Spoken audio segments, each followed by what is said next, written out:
do these? I saw him earlier. He said he'd be back in 2.5 hours. Saturday, 4:30? Is that 3:30? These? He's probably There you go. sitting, he's probably sitting on 195 Then they someplace. disappeared for whatever. I don't- Yeah, that's Kelly was the one who put them in. Okay. Now, I hope Heidi got my pictures. I think she did. Okay, thank you, Ben. Here we go. Right, my name is Ed Hoops, Chairman of the Yarmouth Conservation Commission. You'll now convene the April 21st, 2022 meeting of the Yarmouth Conservation Commission as required by General Laws, Chapter 30A, Sections 18 through 25, and pursuant to Chapter 20 of the Acts of 2021, an act relative to extending certain COVID-19 measures accepted during the state of emergency. The public are able to attend this meeting either in person or via the alternative of public access. Members of the public may watch the meeting live on Channel 18 or watch and or participate in the meeting hosted in Zoom. The meeting notice provides necessary instructions to join the meeting via Zoom. Please note that audio, video, and screen sharing functions will be disabled for all attendees. You may request to participate by using the raise hand function. And we are all here and present except for Mr. Bishop. Commissioner Bishop. And with that, we will start the meeting. So our first order of business, again, this is for Thursday, April 21st, 2022. First order of business is a request for determination for David Pearson, 717 Willow Street, Yarmouth, proposed addition in area of existing deck and upgrade of septic system and new location within land subject to coastal storm flowage. Good evening, Chairman Hoops and members of the commission. My name is Dan Ojala. I'm a land surveyor and civil engineer with Down Cape Engineering in Yarmouthport, and helping David out with a pretty straightforward project here at 717 Willow Street. As the advertisement said, we're doing a modest addition away from the flood zone. Actually, it's out of the flood zone. And a septic system, which was formerly squeezed into the corner there, is going to go into a place where there's a little bit more room in the front yard. Where it's going to be below grade, there's not going to be any fill brought in, so extremely little impact to the resource area. We're actually in the resource area because that's a flood zone, but there's never generally a buffer zone to it. And maybe one of the cleanouts might nick into the flood zone on the other side, but very modest. It'll be a flood resistant foundation, all to code. And again, it's the septic is just in the area where we want to put the modest addition, so it has to be moved towards the front of the lot. So pretty straightforward, not much to see on this one. I'd be glad to answer any questions if you have them. Okay, thank you, Dan. Commission, any members with questions? No, you're all set. Anybody in the audience? Anybody in Zoom? Don't see anybody there. All right, this is flood zone. So could I have a motion for would somebody like to make a motion for a -2? So moved. All those in favor? Aye. Opposed? Carries unanimously. Is there a second? Is on there a that? second? I'm sorry, did I? I'll second. I'm sorry, did I not ask for that? I'm very sorry. So all those in favor? Aye. Opposed? Carries unanimously. All right, thank you, Dan.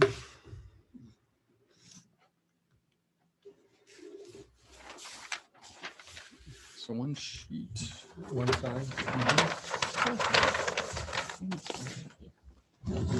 You have to turn that in, right? Hmm? You have to do this. No, you just have to sign. One sheet.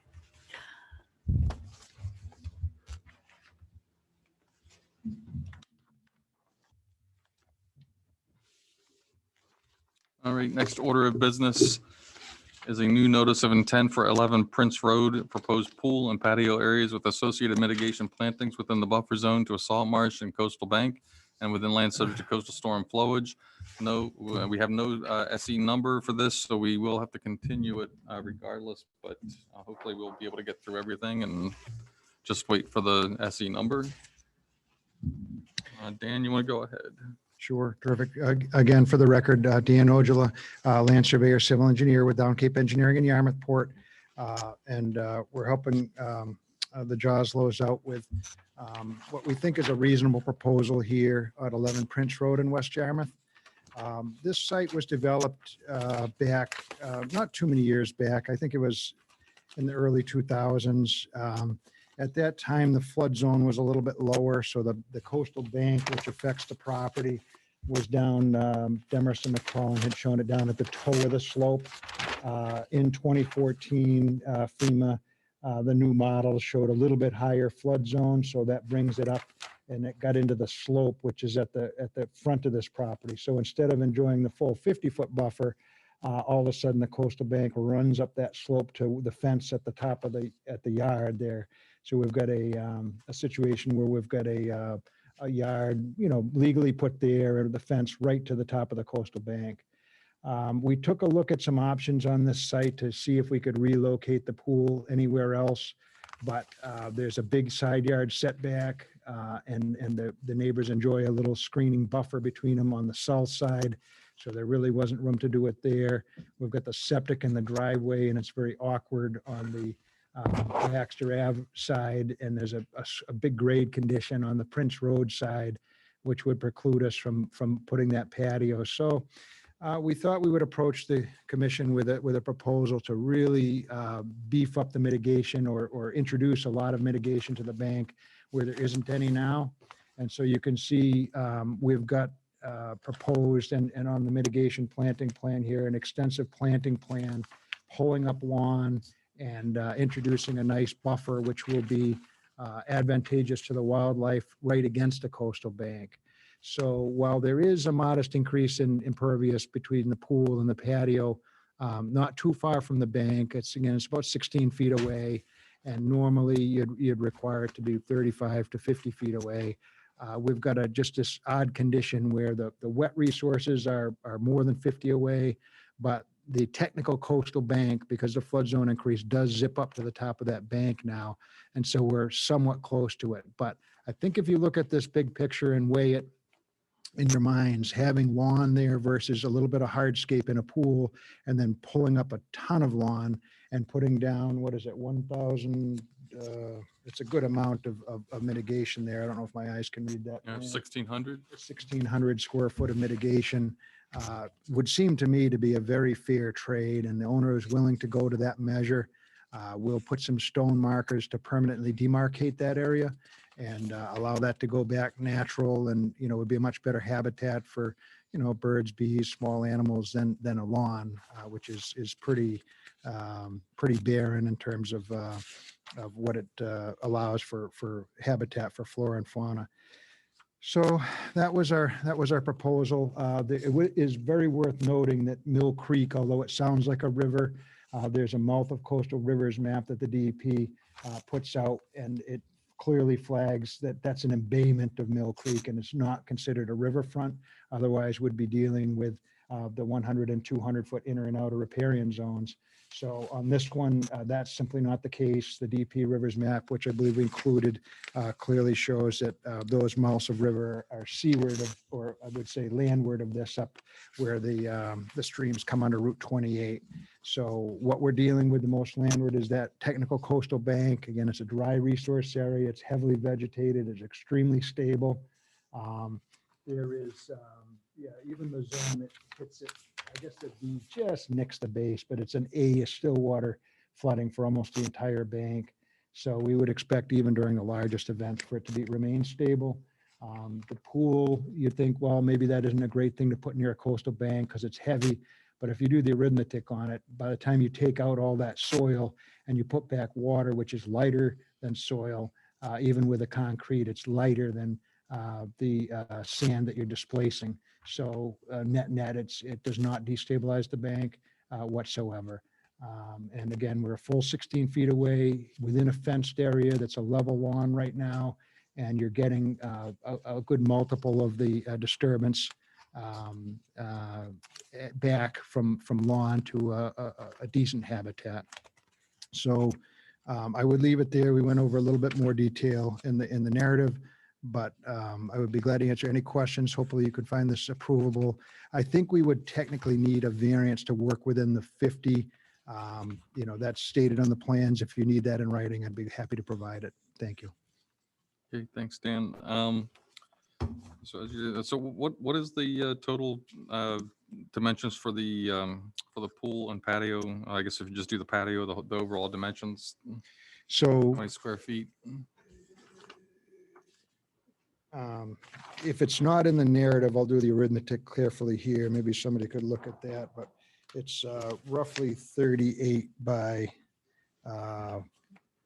19. Do the math on that.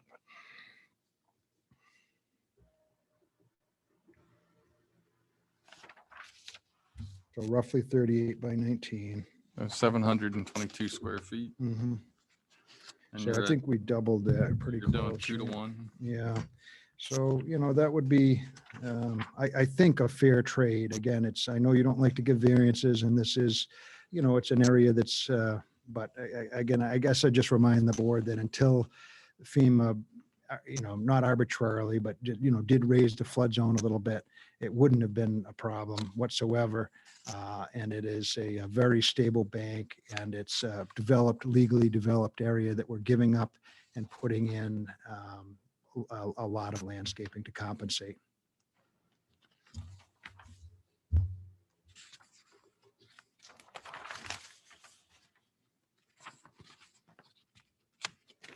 All right, no, sure, go ahead.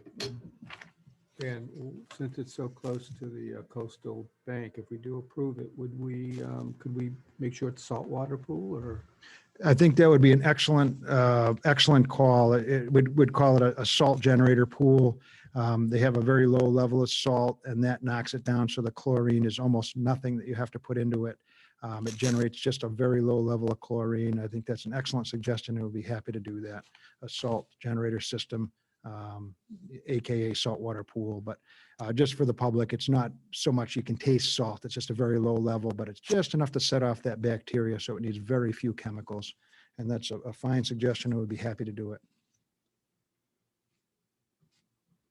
Okay, anybody else? Paul? Just a couple questions about it. I was out there, and the top of the coastal bank, of course, is going to be very close to the proposed pool. The thing I wonder about is kind of I guess I would refer to it as the science of it all. We talk about a fair trade-off. You talk about putting in a pool and then having a 2-to-1 mitigation area. Mhm. Okay. There are reasons for not building so close to the top of the coastal bank, having to do with what happens, I assume, in a flooding situation and so on. Does the 2-to-1 mitigation truly offset any kind of potential danger or damage? Or is it just kind of a trade-off because the folks want a pool, and this is a way to kind of frame that discussion? What is really the science of it? Maybe you can, I'm sure you can't answer that question, but maybe even the chairman could help with this question. I just like to know, because I hear about these kind of, well, we could put in a lot of plants and this and that, but does it really work? Yeah. Is it really advised? Is it really feasible? And will the area truly be protected in the event of a storm or some other such situation? Well, through the chair, I could attempt to address. Go ahead. So the way we look at coastal banks is they have two main purposes under the act that you guys are served to protect. One is that they serve to contain floodwaters, and the other one is that they could, under some circumstances, serve as a sediment source to nearby beaches. And oftentimes you'll see this, well, as you know, but just in a general manner, if it's acting as an active sediment source, you've usually got scarping and erosion, and you've usually got riparian effects where you can see the wash down, and it's usually re-nourishing a beach. And the rules are very specific on this. You cannot armor one of those with a hard armor, and that's what you guys deal with and struggle with a lot is, what type of armor to put on it, or soft solutions, hard solutions. So those are the two functions under the act. Secondary to that, and it's also a buffer to the wetland. You do have a buffer regulation that talks a lot about, why a buffer is good. And it's food source for, birds and bees and animals and things like that. So when you look at a coastal bank, you would look at, is what we are doing to the bank going to destabilize it? And this one, as you can see from the locust map, Lewis Bay is generally protected by Great Island from large waves. You've got the point there in the channel and so forth, and Great Island out there to buffer. So if you had a good sized hurricane moving up, that would knock out most of the wave energy. Again, across Lewis Bay, you would get some more waves generated, probably in the 4 to 5, 6 foot rollers coming in.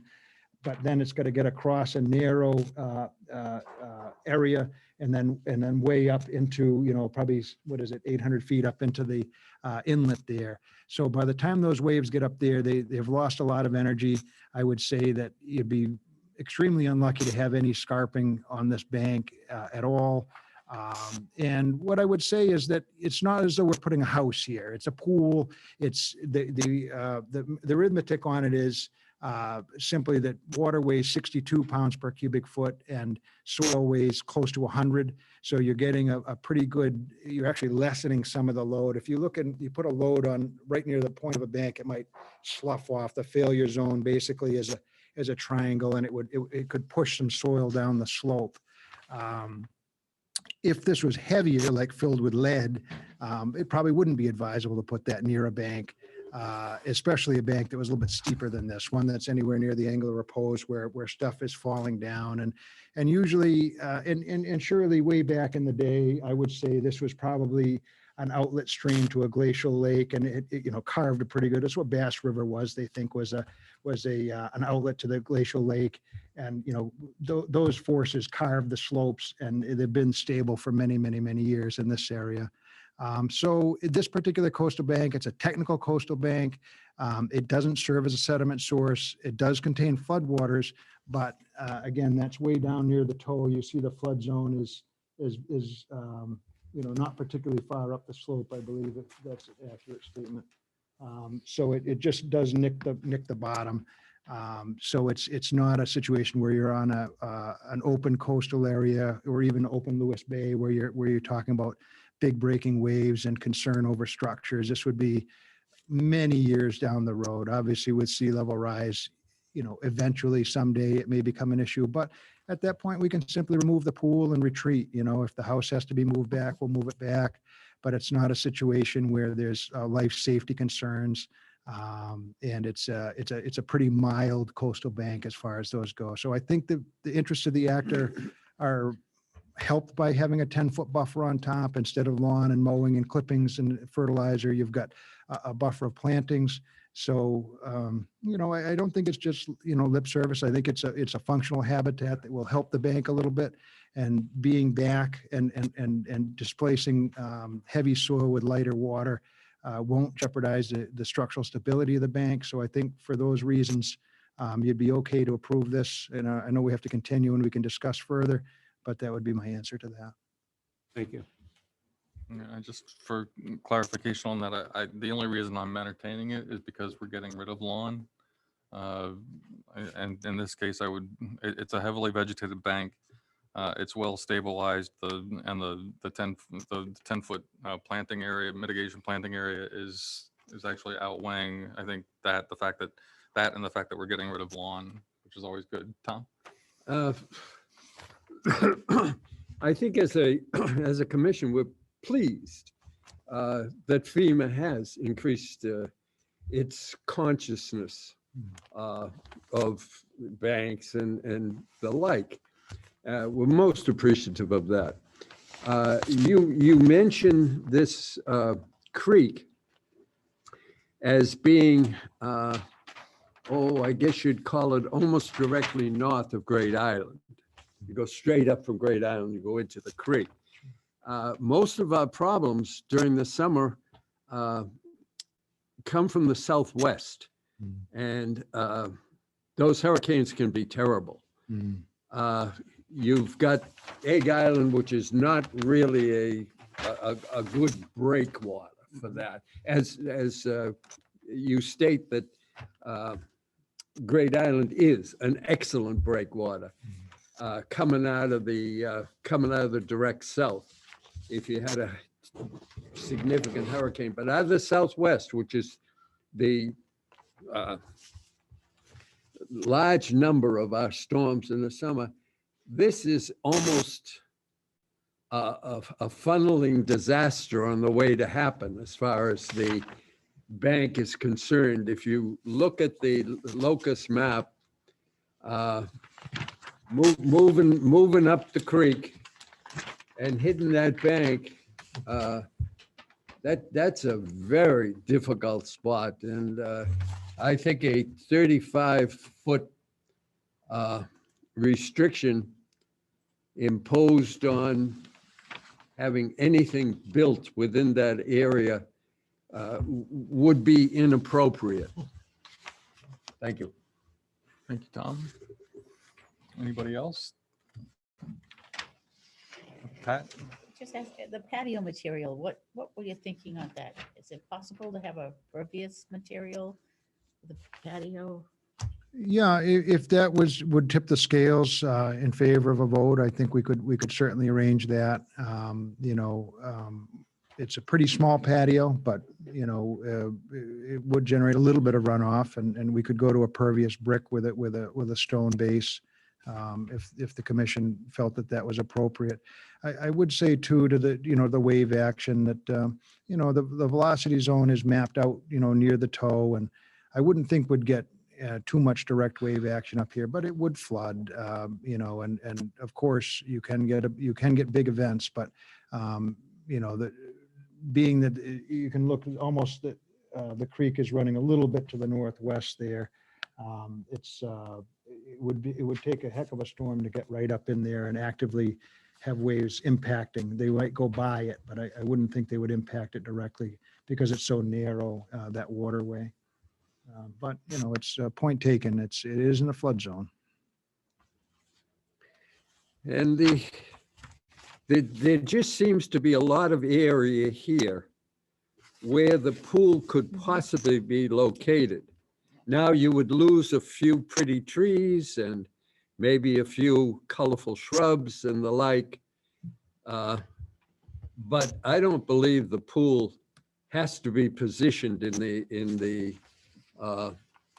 position that that has been suggested. Understood. We did study it carefully. On the south, that 15-foot setback, and then you hate to have a pool right next to the roof where somebody might jump off the roof and into the pool.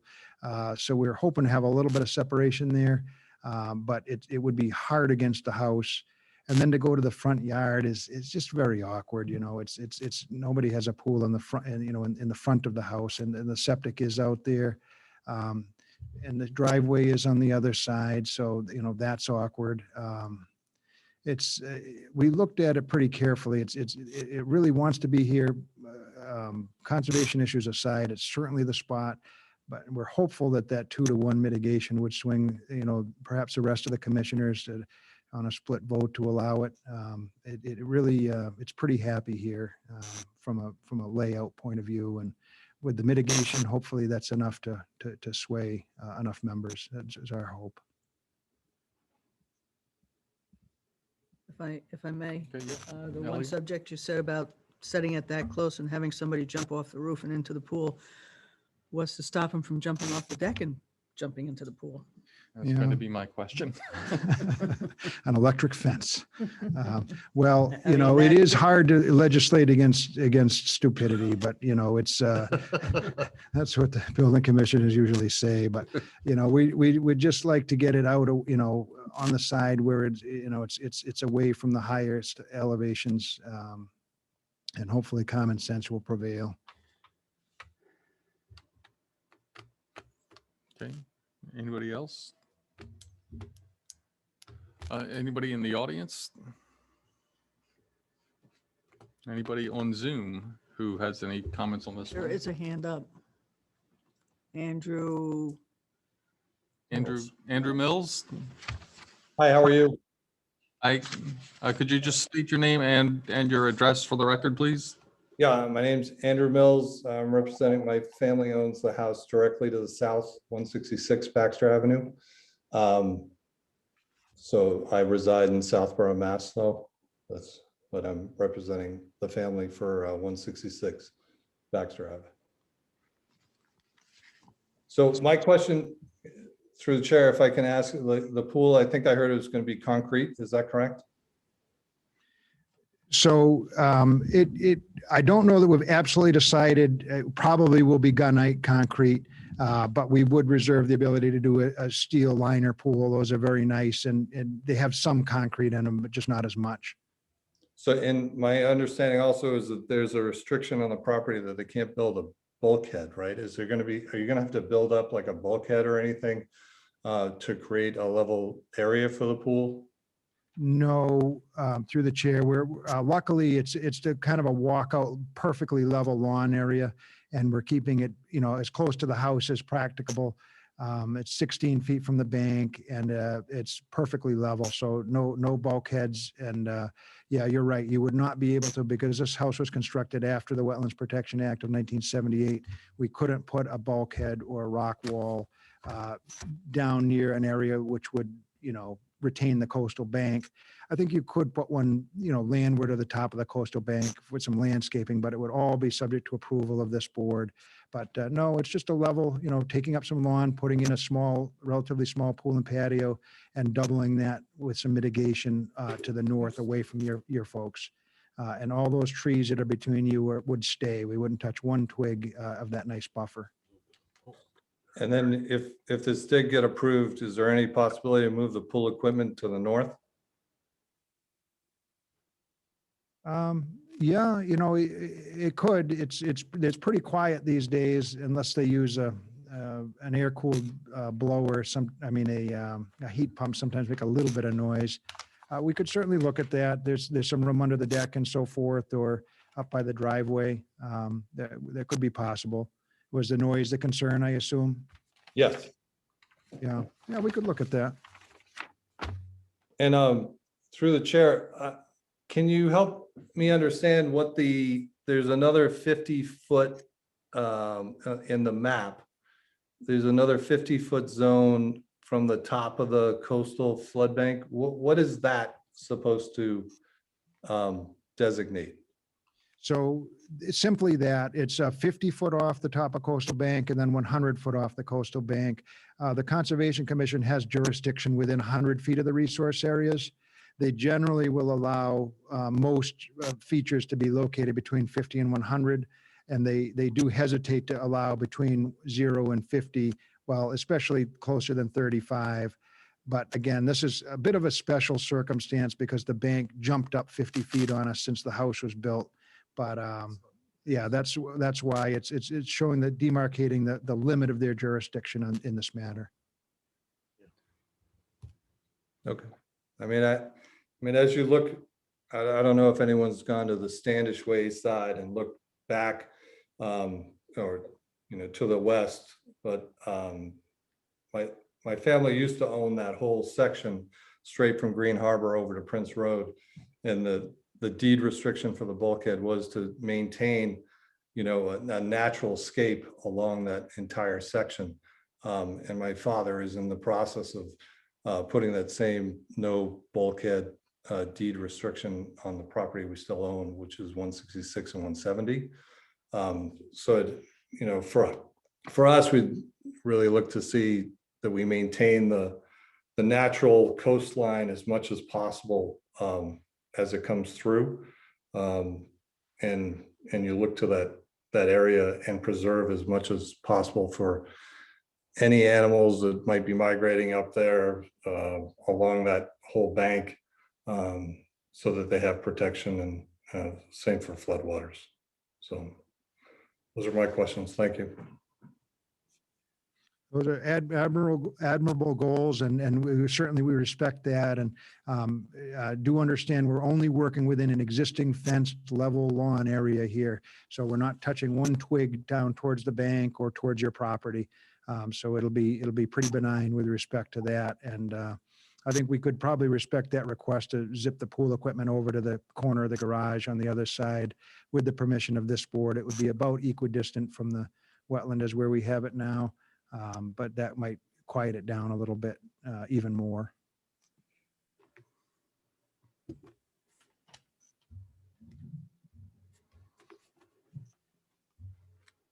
Okay, Mr. Mills, are you all set then? Yeah, yes, I think I'm good. Thank you. Okay, thank you. Is there any further discussion among the board? Dan, am I missing the work limit line? You're going to use the fence as the work limit line, I assume? Yeah, exactly. It says stake silt fence work limit right at the fence. The heavy line is, and the existing chain link is right There you go. against I that. see the There's note now. No. two thin lines together. Yeah.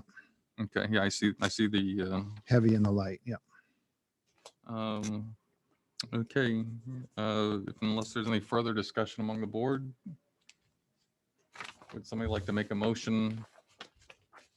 We need a continuance for the SE number, or what do we do it contingent upon, or what do we? I was going to actually do it. Let's just continue it. We'll continue it, and then we'll Might be do safer. everything right then and there. That way it'll be safer that way. So, okay. So actually, we're looking for just a continuance. We are not planning on taking any further testimony. This is solely for, yes. Need more. So if we continue this and yet we put, would Dan come back with a new plan of showing where the pool equipment's being moved to? And if we do approve, it'll be a saltwater and all of that will be in your new plan? Yes, I will submit a revised plan with a salt system and relocating the pool equipment. And then we'll hopefully have the SE number for the next meeting. Okay. And hopefully work forward at that point. Thank you for reminding. And Dan, can you get that in then by the 28th, that revised plan? Piece of cake. Yeah. Okay. No, just continue. All right. Would somebody like to make a motion to continue to, Tom, did you have a question? Would somebody like to make a motion to continue this for revised plan and SE number? So moved. This is to 5/5, May 5th. Thank you, Ellie. Is there, so thank you. And all those in favor? Aye. Why are we finishing? All those in favor? Aye. Okay, Because we thank don't you. have an SE number. Opposed?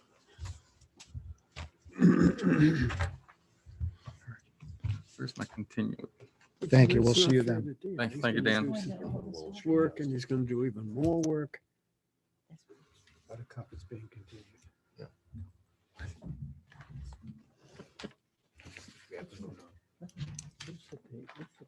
I agree. Oh, I agree. it's not fair to Dan.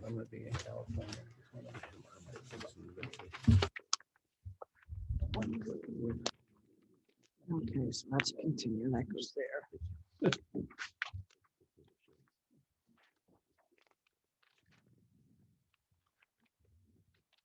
So let's see. I think I'm gonna have to write these minutes up because there's no way she's gonna understand. Actually, I have to pass it down so you can get his sheet, his voting sheet. Oh, okay. No signature. No, nothing to Great. sign here. Nice. Oops. Okay. Mhm, Yep, good. All right, next order of business is a continued notice of intent, continued many times, but most recently from April 7th, 2022 for Alexander Nemanoff. 2 Buttercup Lane, Yarmouth, proposed raise and replace of a single-family dwelling with new septic landscaping mitigation within the buffer zone to coastal bank and salt marsh. This is, we have a note added from the, okay, they are looking to continue this to May 5th. So could I have a motion to So moved. move or hold, yeah, continue to May 5th? So moved. Is there a second? Second. All those in favor? Aye. Aye. Opposed? Mr. Chairman, I have a question. Yeah. I seem to recall, didn't we have a discussion some time ago about the number of times we would entertain a, Yes. We have not changed that yet, but we are. We have discussed We it. had that discussion and thank you. we do need to update that at some point, so. All right. Next order of business is another continued hearing. from April 7th, 2021 for SE 83-2321. Joseph Gilmore, 150 South Street, FKA 181 River Street. Yarmouth raising 2 single-family dwellings and replacing with 1 9-bedroom single-family dwelling, pool, new septic, redeveloped driveways, and planting mitigation within riverfront area, land subject to coastal storm flowage and buffer zone to a coastal bank. Dan. Good evening, Chairman Hoops, members of the commission. For the record, my name is Dan Ojala. I'm a land surveyor and civil engineer with Down Cape Engineering in Yarmouth Port, and helping Joe Gilmore, who is the proud new owner of one of these classic riverfront properties down on Bass River on the south end. This is right next to an icon, Bob Childs, who owns the pier just to the south. He runs Childs out of Dennis there, and his son Chuck continues. I just talked to him today, 90-something and sharp as a tack, and was asking about the plan and so forth. There, I think, are generally pretty comfortable, but I'll certainly let them speak for themselves if they have any comments. Joe has been in touch base with them, and the builder, Chris Kenny, is on the Zoom if you have any questions of him. This is a revised plan. We had requested a continuance. I was out to Montana for a family wedding, a lovely spot if anybody ever makes it out that way. We do have a little bit more stormwater information to pass in. The town engineer had a couple of comments, but this plan picks up most of the changes. We enhanced some swales. We've got a nice big low area by the circular drive in the back to handle all that runoff. A swale to the north, a swale to the southeast, and a big swale to the northeast. And I will get her a few more calculations to button that up, but I rest assured that this will be a nice, safe stormwater design. We've got roof dry wells all the way around the roof to capture and infiltrate all that runoff. And the discussion came up, somewhat lively discussion on how far back should we push the house, or would we need to push the house off of the river? We did put an example in of one that Bob Perry did, a few houses up to the north, very similar fact pattern, set of circumstances. The Rivers Act has been around since 1996, and we've done many redevelopments along the river under the act. The DEP did, properly mention that you have to retreat from the riverfront a little bit and make it a better condition, and cited the exact sections of the CMR which refer to how to redevelop properly in the riverfront. And we meet the letter of the law on that. I spent a good amount of time and typed out a careful email which defined very carefully degraded areas and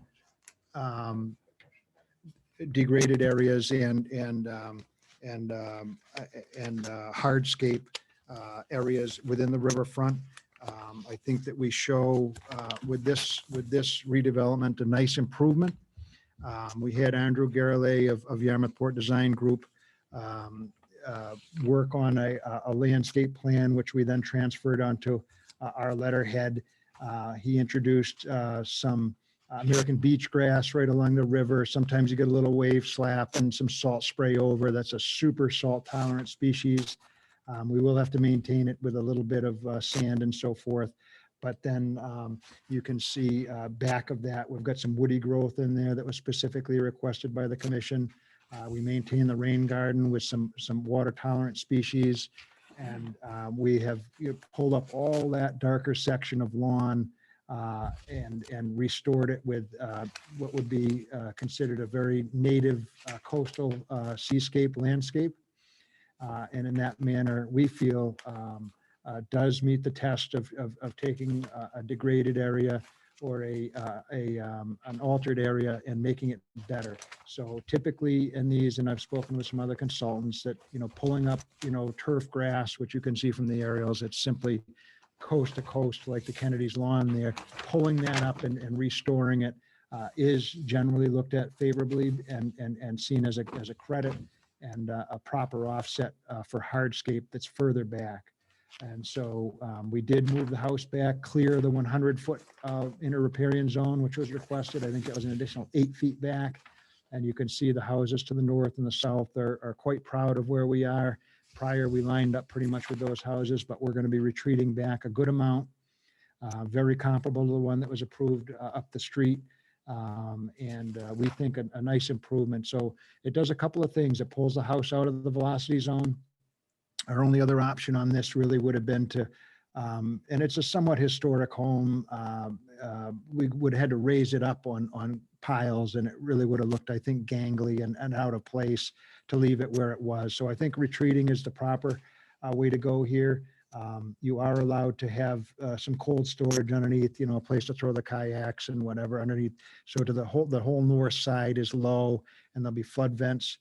But we're raising the whole first floor and all the pertinent utilities well above that base flood elevation, base flood +1 water resistant, so that if we ever do get, a design event, which we've never gotten that one that high before with the new flood elevations, but if we did, the water would simply flow underneath and then flow back out very safely. The stormwater on the site is, as I mentioned, is very well handled. The septic is pushed way back outside of the even the 200-foot outer riparian zone. You can see there, well clear of that. Even the leaching is, right in the area where the existing leaching is. The modern style systems are a little bit bigger, and of course we're replacing 2 houses with 1. So even though there's technically 9 bedrooms, they won't be that high a use in here. It's just a single family home, and that's required of the owner. Perhaps in the summer with the grandkids down, they might fill it up, but it would be for a short amount of time. And the southern area of Bass River is there's a lot of flow in and out of there. It's generally not thought to be particularly nitrogen sensitive, but and again, you get some pretty good wave action coming in here on a summer day when it's blowing out of the south. The rollers will come right up. It's got a licensed wall and stone, sand catchers there. They're little revetments that stick out. So again, it's a big retreat. We think it's now meets very heartily all your regulations. The mitigation calculations are carefully placed on the plan to show compliance. The narrative goes through in great specificity, the reasons that it does comply, and the fact that, we are, all the relevant sections of the act are listed and bulleted, and we discuss with some detail, and again, it's a redevelopment within an existing developed riverfront area. It's much different than a native lot with a forest on it. Kelly did want us to preserve there's a natural stand on the south. You can see those trees are going to remain. There's a little bit of natural growth right around the base of it. Where it's lawn out front, we're revegetating, but we're going to leave that natural area between those plantings and the trees. And then to the south, where it is existing lawn, that will remain lawn. And of course, we do elevate the house up a little bit, but we're blessed with very sandy soil here on the Cape, and with that big level area, that'll infiltrate the little bit that comes down off of the deck area. And we've created swales on the north and the south to further contain the runoff. So we feel we fully do meet the bylaw.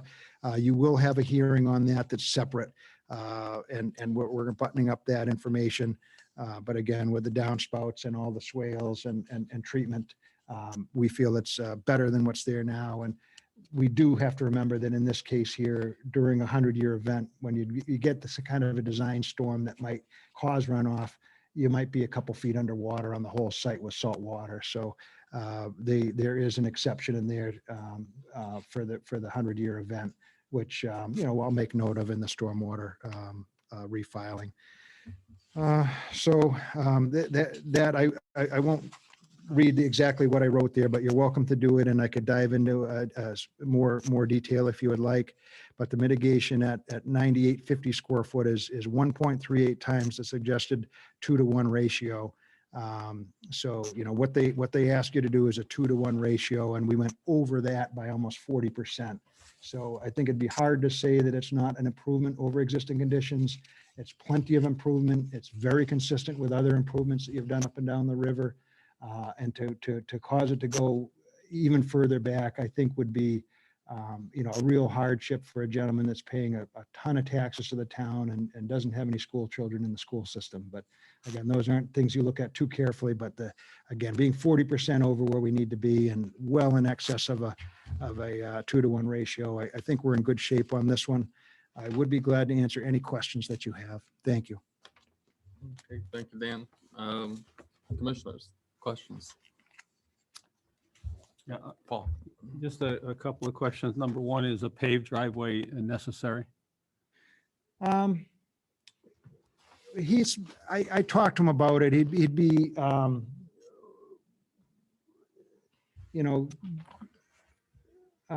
probably open to a pervious drive or certainly a smaller paved drive.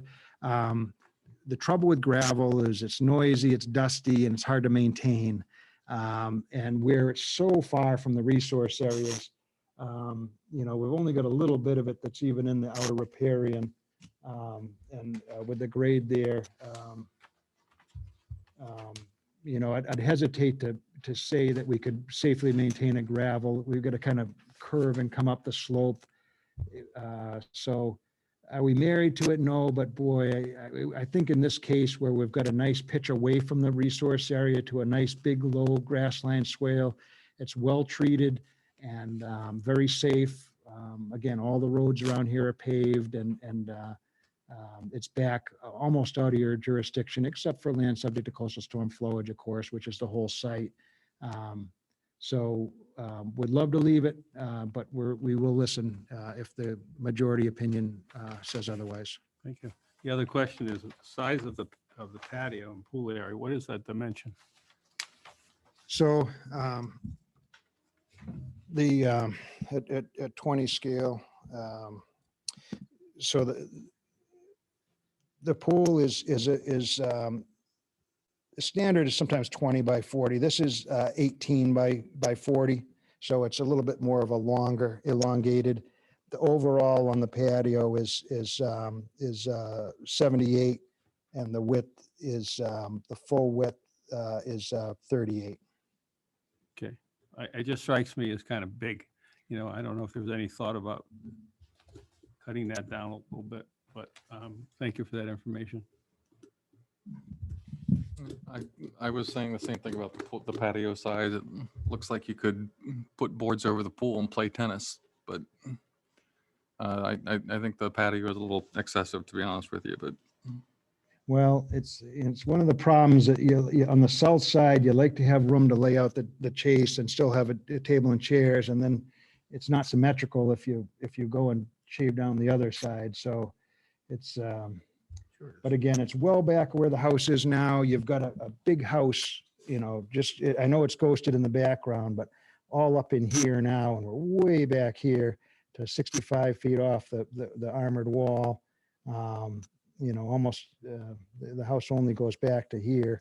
So it's, it's a good ways off. You've got a big buffer in front, and, it's not that big considering you've got, a very good sized frontage of land along the river.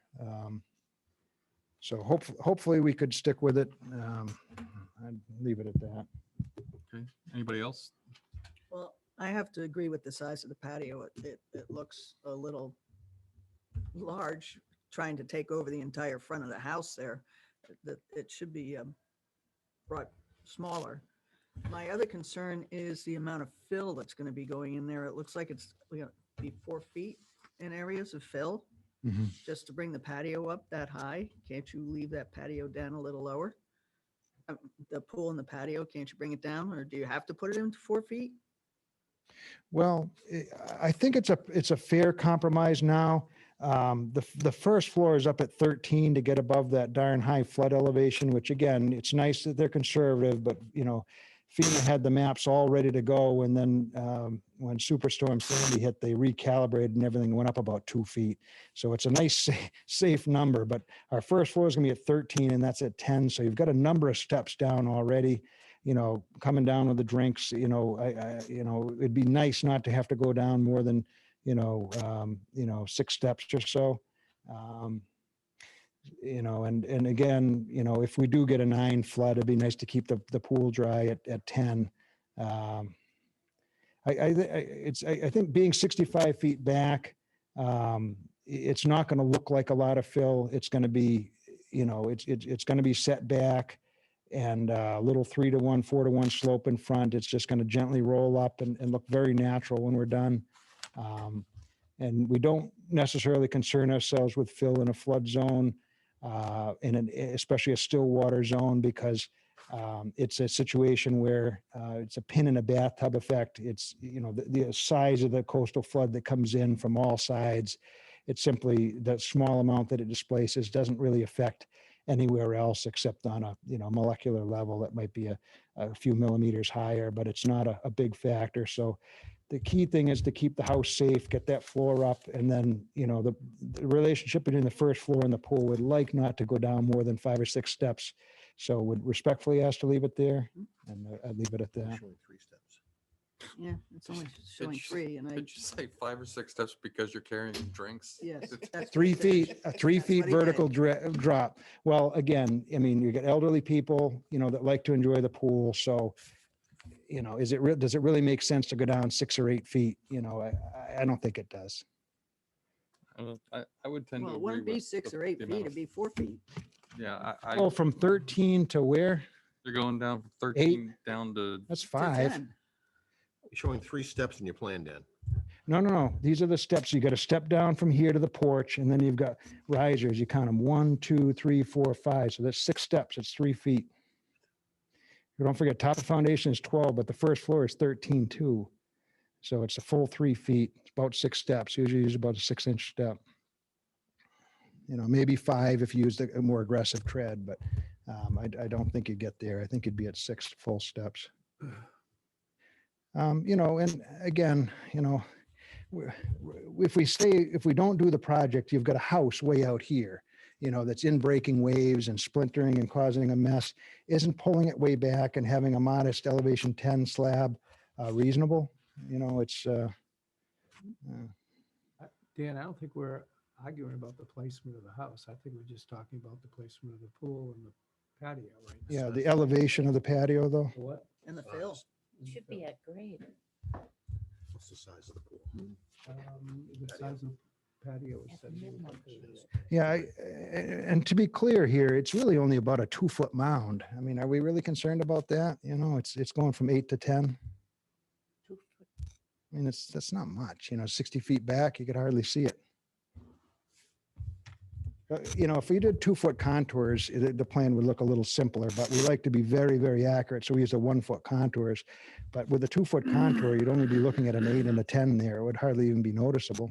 That's a big pad. Because of the 1-foot contours, it makes it look like it's a big hill, but if you count them, it's only 1, 2 and a couple inches up. It's not and it's just functionality, when I go out of the back of my house, it's annoying to go down too far, this is a multi-million-dollar property that wants to be functional and useful for the owners. You're taking up a tennis-sized court of lawn away from them. Let's give them a patio that's just elevated a couple of feet. I think it's reasonable. Well, I for one agree that the patio is too big. I'd like to see a smaller patio. We could do that, but I would respectfully request to reduce the mitigation by the 2-to-1 ratio. We're over by 40% already. I think it's a little bit tough to be asking to reduce more than, we've got way more than 2-to-1 now, and to ask him to reduce it that much and then get a smaller patio, I'd respectfully want to submit a, much less mitigation if we're going to reduce that, because we thought we were being very generous, and to get cut down, that's got to be a trade-off that's fair. And we'd get some lawn back, somewhere for the kids to play. What does he tell us what we have? to yeah, I don't buy any of this. I mean, to be honest with you, I see a lot of mitigation so-called area, but I also see a lot of that mitigation area is New England wildflower mix. And so I applaud it because it's better than lawn, but Oh, it's beautiful though. But you get the butterflies, you get the birds and bees, and it's lovely. I mean, it's a very nice habitat, you know. It's, But I've been saying this all along, is that I thought that the pool and the patio associated with it is far too large, and especially with the fill like that. We can go not too far north on the river, and I can see multi-million-dollar homes that have 15 stairs going down to a flat level area. So, I mean, I don't know. I'm not really buying that well, it's out of the, argument, but I am, as they say, just one. well, you know, I'm having a hard time seeing why, you know, 2 foot and 2 inches in 60 feet is a problem. It's not going to look like a big mound. It's going to be a gentle slope, 2 feet, 60 feet off the river. Where you look at it from your boat or wherever you're going by, you're going to be out another 100 feet probably. Boy, and then you're already looking at 6 steps on the house. It's going to make the house look bigger. So instead of green, you're looking at hardscape, you know, from visually, you know, if it's displacement of floodwaters, I don't think we can really argue that that's a valid point. Even the new regulations they keep talking about would not need compensatory flood storage in an coastal A zone, because it's just not needed for the small amounts that we're talking about here. But, all right, so, well, let's talk then. If we take 5 feet off either side of the pool and leave the mitigation where it is, would that be reasonable for you folks? I mean, that would knock it down 10 feet on the patio. It's already 79, 78 feet.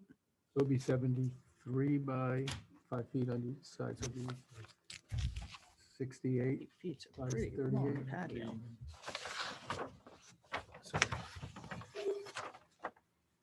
It would be.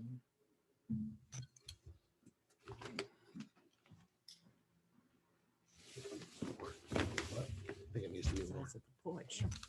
Would just be the size of the If you're taking porch. 10 feet off total, it would be Yeah. 68.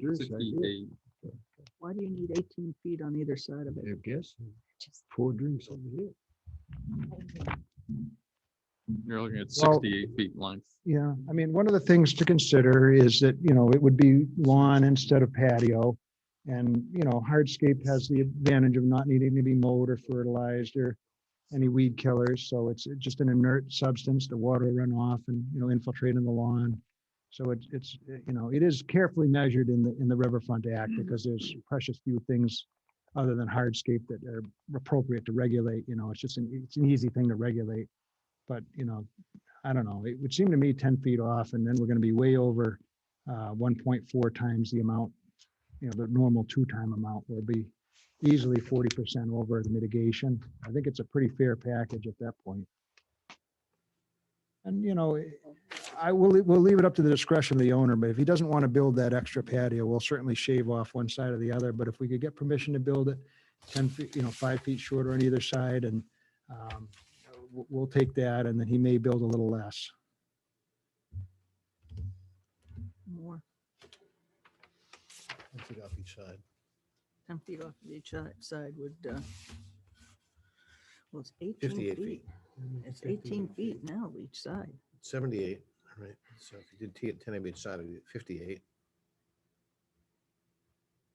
Well, but normal pool is 40 feet long, and you really, on my, when you know, I built one at my house, I'm not near water or anything, but it's awfully nice to have a table and then some lawn chairs on one edge of the pool. It's just that you live out there during the summer. It's lovely. And you need a little room, a little real estate to do that. And, you know, the architect, I think, wanted the symmetry of the centered pool. You can make the The pool pool is and the 38. side smaller. 38 to 40, yeah. The pool is 38 feet long. 40, I had scaled 40, but it could be 38. I was standing on my head trying to do it. 38. It's all within the hardscape, yeah. Yes. Yeah, I'd say you're right. It's more like a 38. Scaling Yeah. 38. Yeah. Yeah, that's 38. So one side you get about, you know, it's about 20 on either side. Yeah. So could one side be reduced somewhat? That would probably be more appropriate than reducing both. But perhaps it could be the applicant's call. But boy, I would think 10 feet off would be enough, but I guess we could ask him if 15 or if he would accept that or, you know, perhaps more, but I would say for you folks, getting lawn instead of patio, it's not too much of a win, you know. I think the mitigation is the big thing. And you've already got all that and we're not giving any up.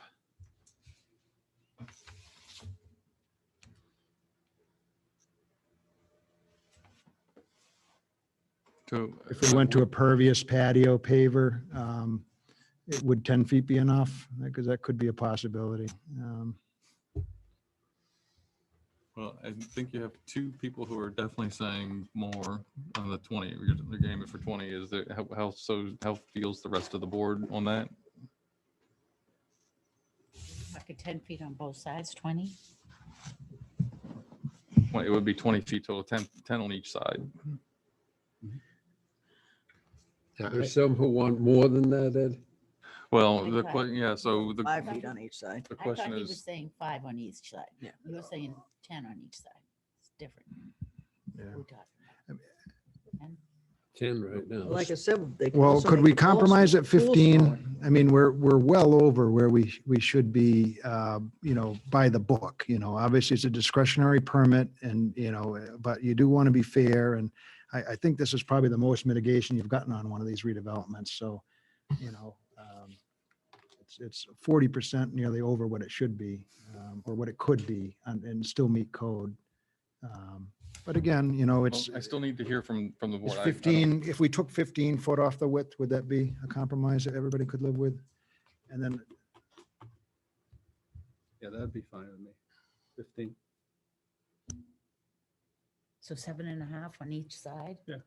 But I'm not so sure it has to be symmetrical, Dan. I mean, I've just drawn out, taking 15 off, say the north side, so that way you'd have that larger space for tables and things. I would appreciate that if we had the flexibility of removing 15 foot, and we'll work with the landscape architect and the owner to see where that 15, whether it's 7.5 or 15 Yeah. all 15 on one side or. is good with that? Yeah, I could live with 15. All right. I still think the fill is a little much, whether they have drinks in their hands or not. I would agree, but Well, I mean, it's really only about 2 feet, honestly. That doesn't, you know, and but it's almost 4 steps more, you know, in and out, in and out, in and out with the bathroom and, you know, kids and, you know, chances of tripping and falling and needing rails and hopefully we're okay. If the 15, I think, is a good compromise, we'll be happy to live with that. okay. So does anybody have any other comments or concerns with this one in terms of what they're looking to do? Impervious patio around the pool? Impervious patio, right, Dan, around the pool? If the board feels strongly on that, we could make that happen. We typically like to see pervious patios. Dan, what about my earlier question about the pool, a different pool, but saltwater? 100%, yeah, it's the way to go. Yeah, salt system, so it's very low chemicals. You can put that in We're the happy to plan do too, that. That'd be great, It's another few thousand, but it's money well spent. especially so close to the river. Correct. In the driveway also, you're going to look into, Yeah, we'll see if we can eliminate some of that driveway or reduce it. And if he's willing to do maybe the far side of the loop and gravel, we'll make that alteration. But I do have to talk to him. He's out of town. And we'll consult on that. But if we could have it approved as is and then, but I'll commit to doing as much reduction as I can on the revised plan. Don't forget people in the audience. Somebody, I think. I don't know if it was him.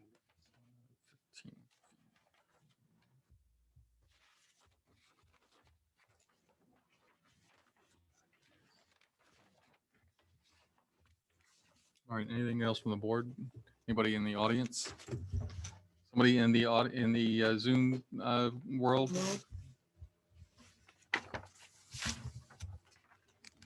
I see somebody's, Somebody's hand is up.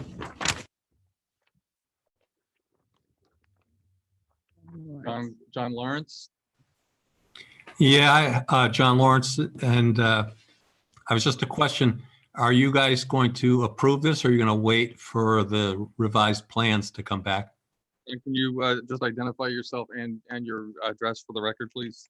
Sure. It's John Lawrence and the address is 117 River Street. Okay, so I don't think we're approving the plan at this point. We're just waiting to get the revised plans. And so I think we're going to have to continue this one more time. Is that right? Everybody, the way they were looking at it? Okay.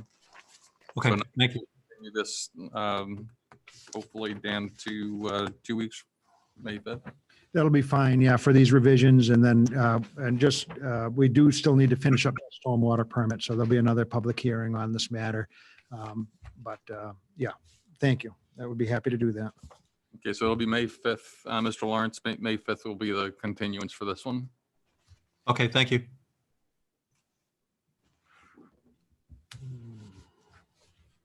And I don't know if I mentioned, but just the Historic Commission did approve, we're going to save a little bit of the home and build it into some of the woodwork of the home just to kind of keep that going. But that permit did issue or was approved by the board.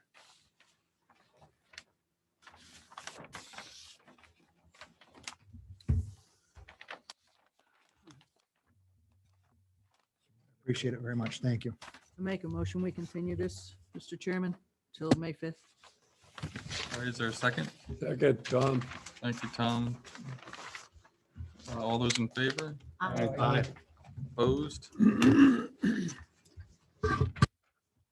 right, so we will see you on May 5th, hopefully for the last time on this one. Yeah, plus the stormwater, but yes, and maybe the Oh, stormwater yeah, we'll wrapped see up the that storm- night. We'll see if we can do I'm it or not not. including the stormwater. Yeah, no, that's all engineering stuff, kind of boring, but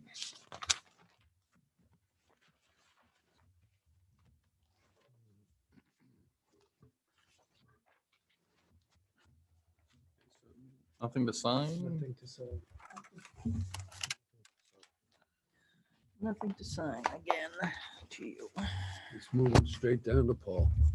All right, next order of business is another continued hearing, continued from April 7th, 2022 for SC 83-2334 Nino Mikosi for Sweetheart Creek LLC, 355 Great Island Road, Yarmouth. Proposed rebuild of an existing pier, ramp, and float system within the land containing shellfish and land under the ocean. And I am remiss to say, but I'll let the record reflect that Commissioner Bishop joined the meeting at 5:21.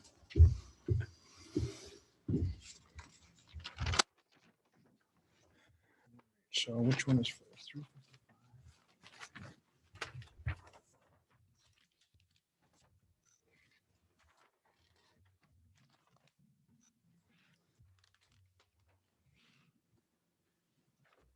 So I've got some green cards here. I'll bring them up and I'm going to bring the other one up too at the same time.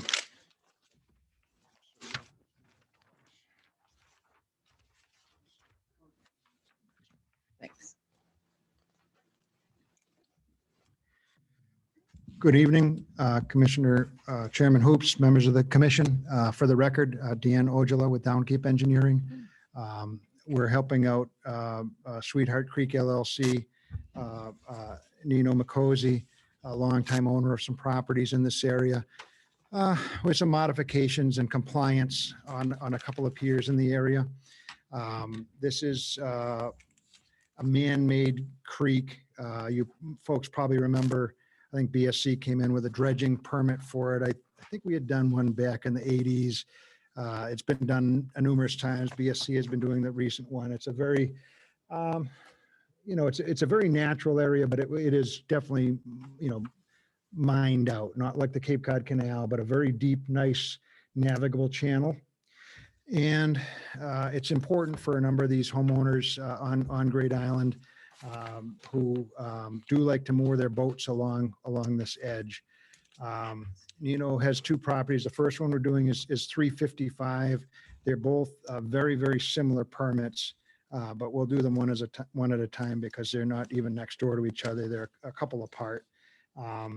We went through the Waterways Committee on this one.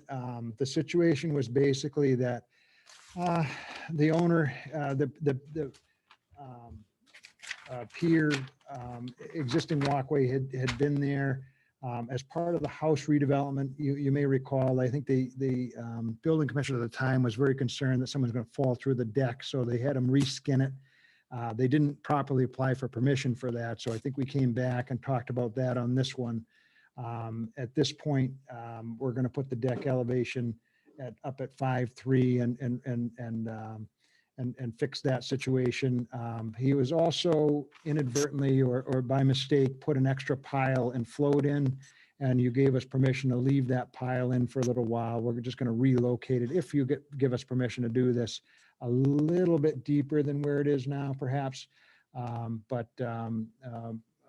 The boat that was there was a little bit longer, and they added a float to it without proper permission. Again, it's a very developed area, but it's that shouldn't have been done. And he did remove it, very quickly once he was alerted of that, and hired us to start mitigating the situation. The board graciously allowed us to leave that pile in until we came back before you. Waterways, we got a letter of support from the gentleman to the north, or the party to the north, and we also from the Spillane across the way. Because we're moving out just a little bit, Waterways says, you know what, it would be good to get a letter from them, in support or whatnot. And so a letter did come back on that one that was, basically neutral. Brian Rodolph, who is a longtime worker with Makosi, contacted them and knows the family, and the son was a lawyer, and he helped draft a letter for the mother, and she signed it. And so that came in the file, and Waterways did approve this. It's a pretty straightforward matter, again, because it was already there.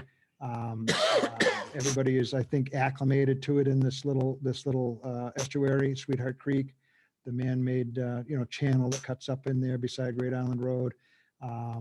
And I don't believe that there will be objection to it because it's basically what was licensed there before, just expanding a little bit to the south.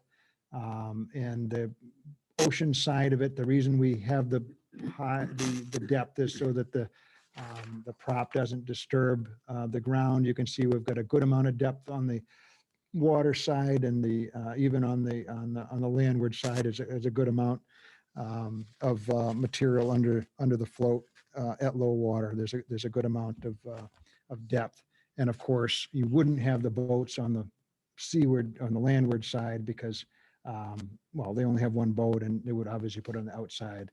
So that's the way we anticipate this going. Marine Fisheries did note, some water depth and so forth. Again, it's a sharp drop into the channel. We don't want to really go out any more into the channel because, it could be, that affect somebody's turning movements or waterways. So, but you've got, -4 NAVD88. So a couple of feet of water on the shallow side, and much more than that on the deep side because it drops off so sharply. So hopefully this is permissible and reasonable. Again, it's the size of the floats are 16.5 by 6, so it's the permitted just under the 200 square foot or whatnot that is allowed. 3.1 feet of water depth on the seaward side, so a good amount for the boat, and we think it's a good plan. We're going to remove that existing decking. You had talked about perhaps leaving it. I think you weren't particularly pleased with the spacing, so we're going to just strip it and redo that rather than try and keep what's there. So it's going to be 4 foot wide and non-PT stringers, and we'll put it, we're going to go with, we believe, AZEK, so we'll put an extra stringer there because it gets a little soft in the sun. You like to have an extra stringer with the plastic, but it's a nice inert surface. It won't rot or leach anything into the aquifer or the salt marsh, and I would be glad to answer any questions that you have on this application. Thank you. Okay, thank you, Dan. Question, I have one question. David? Did I hear you say that it's further out than it was originally? Very slightly, yes. By how much? So if you look on the plan, you can see ghosted in the existing float. It's about halfway. So it would be about 4 feet seaward of what's there now. If I had to estimate by eye, about half a float It's 4 feet. And then moving it out because of depth. Yeah, we want to get the depth and maintain a good amount of depth, for the, on the, in the landward side is a little light right now, so by moving it out, you get more water on the landward side. Now, on the other side of that creek, I'm sure there must be another deck with another boat. Yes. Is there, moving this out 4 feet? Yeah. And if they moved out 4 feet, what would it look like for the? Yeah, so luckily they're offset, as luck would have it. You can see it actually drafted there. And so the boats are not, it wouldn't be like a can crusher right across from each other. They're offset. But that one is in a good amount of water, and I don't think that they would want to go out, but I think it could handle it. It's, you haven't got the QE2 coming in here. It's just a narrow little creek. And I think we're in pretty good shape, even if they went out a couple of feet. Okay, just asking. Thank Sure. you. No, it's a great question, and Waterways looked at that carefully. That's why they wanted the letter from across the street, I think. I have two. Yeah. Dan, 2 questions. The first one is the rendering of the spillane float accurate, the width of it? It's way out of, looks to be way out of limitations for it. No comment. Okay. And second, would you please consider not using plastic decking? I mean, we all know plastic's here forever, or until it's thrown away. And I personally would really prefer to see a natural wood decking, or they even have some wood, aluminum grating now that's pretty effective for eliminating the shading problems and things. So that would be my ask.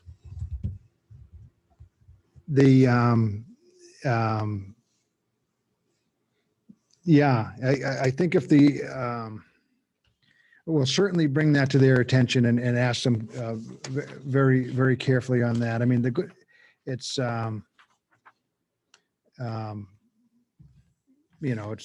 like they say, vinyl is final, but it lasts for a while, but eventually it would need to be replaced. Yeah. Right.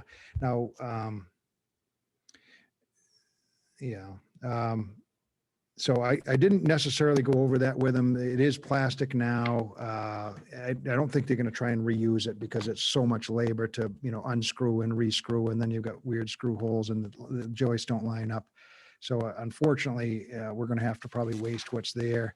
But I will carefully consider that and ask them about it, and hopefully they'll comply. Thank you. Okay, anybody else? Yeah, I have, it's basically more of a comment. It seems to me in this creek, everybody's been wanting to expand their floats. So we got to reach a saturation point at some point because it's such a small little creek. And the offshoot of this is he was in violation.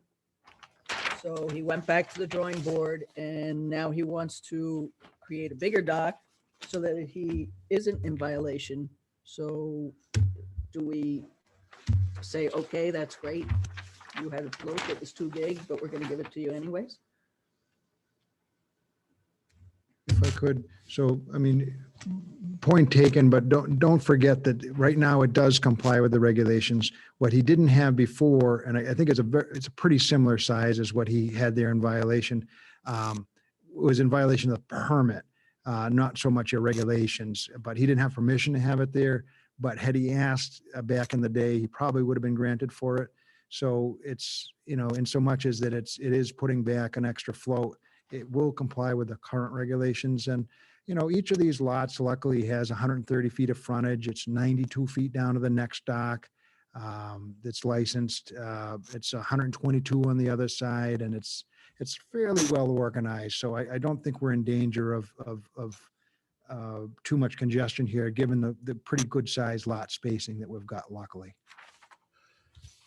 Just to Ellie's point, there were a number of violations in that whole creek, and people putting things in, I think, knowing that it was in violation. But anyway, not that I can prove that, but and we still have to look at the other ones still. I mean, are they still in violation? I don't know. Okay. I'd have to look Google Earth, there's Big Brother is watching now. It's hard to get away with things like they used to. So So are kayakers. kayakers look as well. Yeah.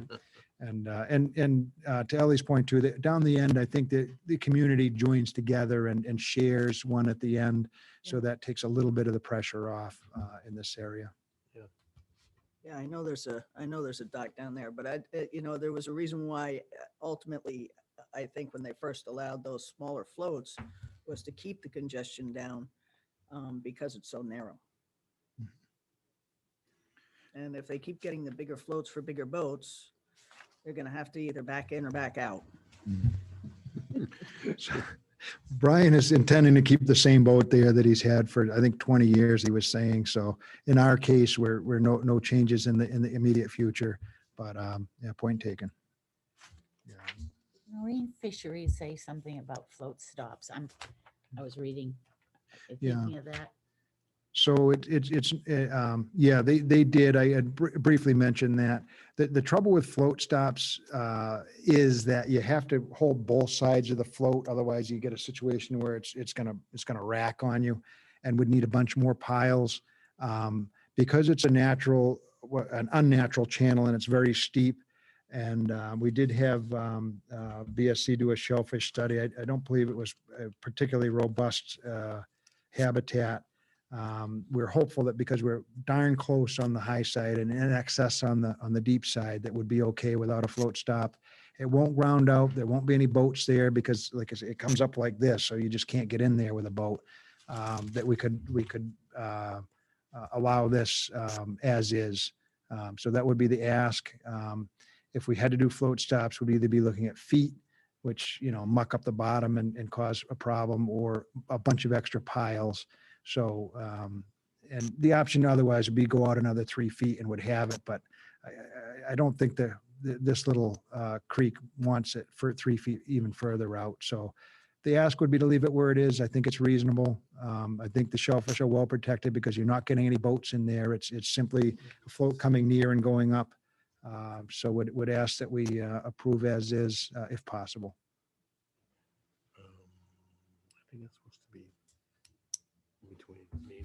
So I have a question, Dan. When they come up with the depth of the dock, when are they doing that? High tide, low tide, mid tide? So it would be at low tide, yeah, measured from low tide. And Low tide their is letter, if you 24. look at it, has 2 different numbers on it. And I didn't drill in to see, but it could be that we're fine. Yeah, they had the 2 foot between the skeg and the substrate and the barge. That's a fine condition. But it's only 18 inches above in all coastal and estuarine habitats and 2.5 over mapped shellfish habitat. I would defer to our shellfish study if that's actually the case. It may be that we're fine at 18 inches because we have that. It would just be that if it's a mapped shellfish area. And I apologize for not drilling down to see, but I think the spirit and intent is made in any event, because certainly you don't want a boat in there if you've only got 18 inches. But the fact that we've got almost a 3-to-1 slope there, you just couldn't get a boat in there. So I think we've got it just right. It's a good balance. And being that it's a somewhat de minimis situation in this case, I would ask that it be allowed.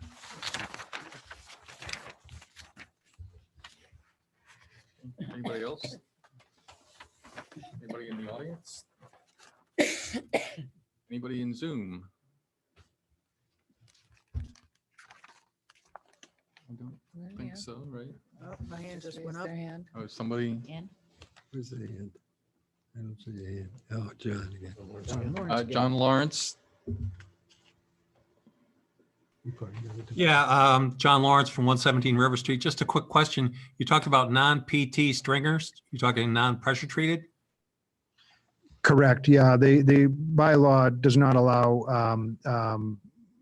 certain types of materials over the water, and that's one of them. So we have to call them out as non-PT. Yeah.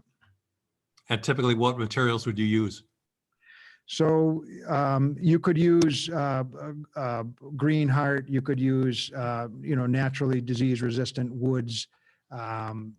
or even a metal or something like that. But typically it would be a type of wood that does not require pressure treating. Okay, and then the decking on that is PVC? So with an extra stringer, we were going to go with PVC. We were asked very politely to see if we could go with a mahogany or something like that that would hold up and not be pressure treated. So we're going to carefully consider that. Okay, thank you. All right, anybody else on Zoom? If not, is there any further discussion among the commission? If not, would somebody like to make a motion to approve the project? So moved. Do I No. have to conditions? I was gonna say, you're gonna do the No idea. conditions. Hold on. This is the first for me. I'm gonna need some help. So, so moved with conditions SC 1 through 7. How am I doing so far? Good. And, Good your construction period. 14, There won't be any more. no more than 14. Oh, I think actually you're moving things. I'm gonna go to 17. With the 17. debris. SC 17 debris and, God, help me out here. Experts. You can see that list. 18, 19. 10 years. 19. Vegetation, no. Move down to waterfront. Yep. 27? 26, 27, sorry, waterfront. Good on that. It's okay. Have to bear with us, Dan. Oh, no problem. We No were problem. spoiled at one time. They were. 30. 30. No, we don't need that. No heavy construction, right? No. Do 31. 31, what about 33? Hold on, check with Dan, the clearance, public access. Did I see steps on the back at the main structure of the pier right before it goes to a ramp? Is that where? Were those steps, or do you have clearance? So what is the rule there? 5 It's feet clear 5 or, feet at mean high water. yeah, I would say we should provide the steps up at mean high water. Very few people walk in this area, but would be happy to add The those mean to high the water plan. is, what do we have for habitat there? Yeah, we could certainly put them a little above the salt marsh. That wouldn't be a problem, just to keep them out of there. And Yeah, and that's an accepted policy, would be happy to do it. it's either that or raise the, either that or raise the deck another, what, a half a foot or so maybe? Mm, I'll leave it to you. I don't care on this one. You can either raise the height or put the steps in above, but it has to be somewhere not on salt marsh. Yeah, we'll put them right at the edge of the coastal bank, just landward of the salt marsh, up and down, and the proper sign for, I think, is also in your Right. regs, yeah. Okay, so that's 32. Yep. Assume 33. Mm-hmm. 33. 34. Mm-hmm. 34. 5. No additional floats of any kind shall be moved. 35. Got it. Also, the footprint of both structure removed. No, we're not No, removing no shellfish. shellfish. Not chapter 91, right? So it's, No boat lift. nope, I think you're good. Stormwater. No compliance. That's it. I think you're good. All right, is there a second? Second. You want Uh, to repeat what I said? Really? Jordan does. Yeah, I have it here. Oh, very good. I have to have it here. All right, very good. Let's see, that was David. It was seconded by Me. Ellie. All right, all those in favor? Aye. Opposed? Carries unanimously. Wonderful. And save that list for the next one. Hopefully we'll be able to save a minute. Okay.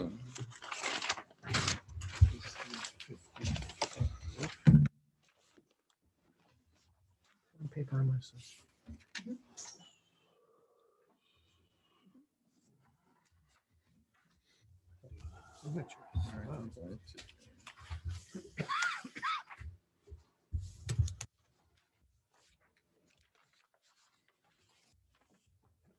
So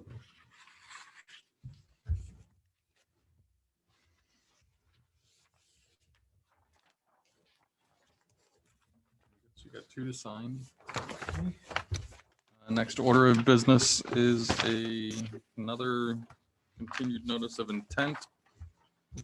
Continued from April 7, 2022 for SE 83-2335, Nino Makosi 369 Great Island Road, Yarmouth, proposed modification to a pier, ramp, and float system within land under the ocean and containing shellfish, land subject to coastal storm flowage. Dan. Good evening, Chairman, members of the commission. For the record, Daniel Ojala. I'm a land surveyor, civil engineer with Down Cape Engineering in Yarmouth Port, and we're helping Nino Makosi out with a property here just down the street at 355. 369. Okay, I got them mixed up here, of course. How on earth did that get in there? There are 2 of them. First night here. So. Yeah, I guess I mixed them up. Never done this before, bear with me. This reminds me of a Seinfeld episode, you know. It's not hard to confuse me when you've got the side by side with the same name. So this is 369 Great Island Road. There's a shellfish survey, some photographs, the plan. In this situation here, we're looking at I guess I would just say a somewhat similar situation. We've got an existing dwelling, wood ramp and pier, attached pile and float. The tidal waterway is Sweetheart Creek, which is a man-made lagoon, which was dredged many years ago. It's registered land court land, which has its own set of interesting rules. The resource areas are bank, coastal bank, salt marsh, coastal beach, land subject to containing shellfish, land under ocean, subject to coastal storm flowage. The resource areas most directly affected by the work are the salt marsh, land containing shellfish, and the land under the ocean. A shellfish report by BSC last fall is included as part of the filing. What we're doing here is very similar to the last one. We're adding 1 10-inch piling, and we're relocating as necessary the 3 current pilings. We're removing the existing float, and we're replacing it with 2 new floats, which meet the 200 square foot maximum number. And we're angling the ramp a little bit and the floats so that we get the full 3 foot at mean low water, as is suggested by Division Marine Fisheries and your own regulations. An order of conditions was issued in 77 approving a pier for this site. The Chapter 91 license is number 2312. Was pushed through with the state in 1991, many years later, probably at a transfer. The current portion of the pier, as best as can be ascertained, is within 10 feet of the licensed location, so it's pretty close, not perfect. Over the years, it did change a little bit, so the ramp and float extended outward a bit. Again, this has been dredged a number of times and is kind of an active waterway, so changes did happen, ice and so forth, but they're rotated. They're now rotated 90 degrees. It's allowed for better traffic flow within the creek. Sometime in the past, 2 piles were added as well as another float. And again, we got a letter on that one and it was removed fairly promptly. But the current 90-degree configuration based on the license plan does not extend as far into the creek as what was originally permitted. What we're asking for is similar to the last one. It's 2 floats running parallel to the traffic. And again, it's a dead-end creek. It's not a thoroughfare like Bass River. Well, I guess I wouldn't say, it's not like the Cape Cod Canal, let's just say that. It's a small, intimate waterway in a fairly private area, dredged regularly, as we discussed before. The narrative goes over the effects. There's no work proposed in the coastal bank. We're coastal beach and salt marsh. It's temporary impacts during the work only. The narrative goes over that. We will not allow that barge to ground out while it's being worked. There is plenty of water in the center of the creek to maintain that. And the beach will continue to maintain its capacity. The salt marsh under the current pier. At the time of the next maintenance, the pier shall come into conformance with state and local regulations to include raising the pier elevation such that the stringers will be a minimum of 4 feet above the marsh grade. A set of steps, no risers, will be constructed opposite the existing steps to allow for longshore passage. So land containing shellfish, the pier does cross over some land containing shellfish and land under ocean. The soundings indicate a minimum of 3 foot of water at the end of the float. We kind of put it to that mark. That's if we do the proposed angle that's there now. The current piling will be removed and relocated to accommodate the 2 proposed 6 by 16.5 floats, which are similar to the last proposal. We're now proposing 1 additional 10-inch piling, so 4 total for the float attachment to properly hold them in place. Piling butt driven and not jetted in, that keeps them from lifting in the ice. 3.5 feet of bottom area is all that would be impacted by the pilings. It's a pretty small amount. Shellfish study was performed by BSC in the fall. They do a great job. The conclusion was there was no significant shellfish population. It's out of 49 plots, they did find only 17 quahogs, and the DP does not map this area as having eelgrass beds. So we're hopeful that with only 3.5 feet of bottom area impacted, the impacts of the shellfish and habitat will be insignificant, especially with the float out with a nice 3 foot of water, plenty of depth for the boat, and it gets quite a bit deeper as you go out. So where the boat prop is, it's even deeper, as you can see from the profile. And what we're hoping is that not now, but at the next maintenance, we'll come back and have permission to bring the walkway up to the current regulations, 4 foot over the salt marsh, 3/4 inch deck spacing. So that's the ask, that we do the floats now, and then we'll come back and raise it up, but not to have to waste all the material now. We'll just wait a few years until it deteriorates and then do it once. So if that's permissible, we would appreciate the permission to do that. You do have the shellfish survey, a number of documentation that goes along with that, and some photographs of the configuration.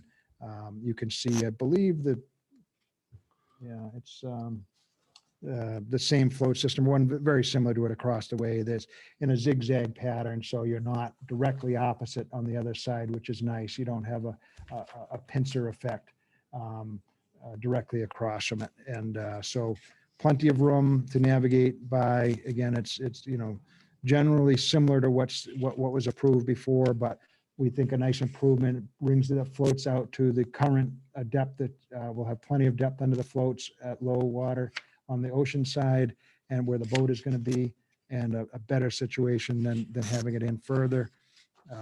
And I'd be glad to answer any questions if you have them on this matter. Okay, thanks, Dan.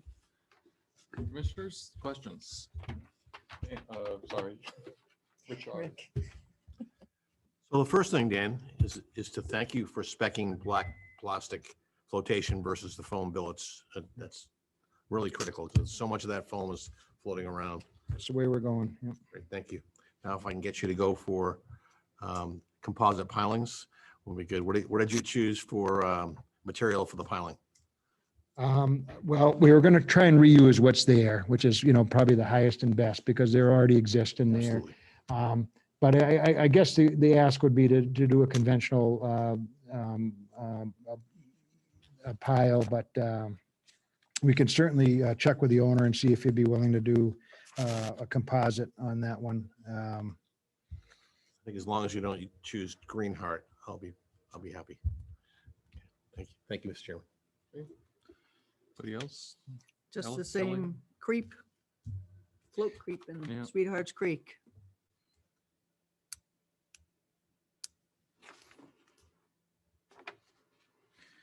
Anybody else? Nope. Anybody in the audience? Anybody in Zoom? Nobody in Zoom? I don't see anybody. No? No. Good. All right. Unless there's any further discussion among the commission, would somebody like to make a motion? I make a motion. I'll move and I have them right here anyways, if you want me to go through sure, that'd be great. them. 1 through 7. It would be 17 through 19, 28, and 30 through 35. Did I get them all? Wait, what'd you say? 27? 28, not 28? 27. Oh, Do not we need 27. 27? I don't think we had 27 on the other one. I thought we did, yeah. Yep, we did have 27. Yes, on we the did other have 27 and 28. Yes, 27, 28. And then What's after 28? what's after 28? That would be 30 through 35. 30 through 35.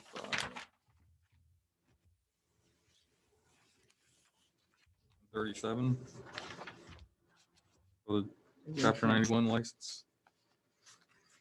Need to check. So that's got the Chapter 91, right? We have one, we'll modify have the it. So yeah, it definitely needs to be done one way or the other. 37. All right, all set. All right. That's Ellie who did that. Who seconded? Well, I seconded. David made the motion. I made the Oh, but- motion. I just But you helped him ran out through with them, it. She was my helper, which I appreciated. Absolutely. All right, so all those in favor then? Aye. Opposed? Carries unanimously. Excellent. I really appreciate your careful consideration. Thank you.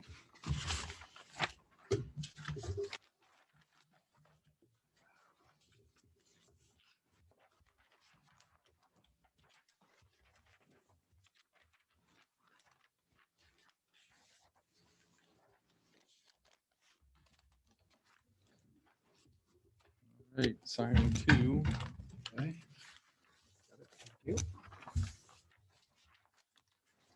next order of business is a continued hearing from April 7, 2022 for SE 83-2329, Joseph and Dorothy Peterson trustees, 4050 Alms House Road, Yarmouth, proposed upgrade of existing septic system and installation of a new potable water well within the buffer zone to a salt marsh and bordering vegetative wetland and within land subject to coastal storm flowage.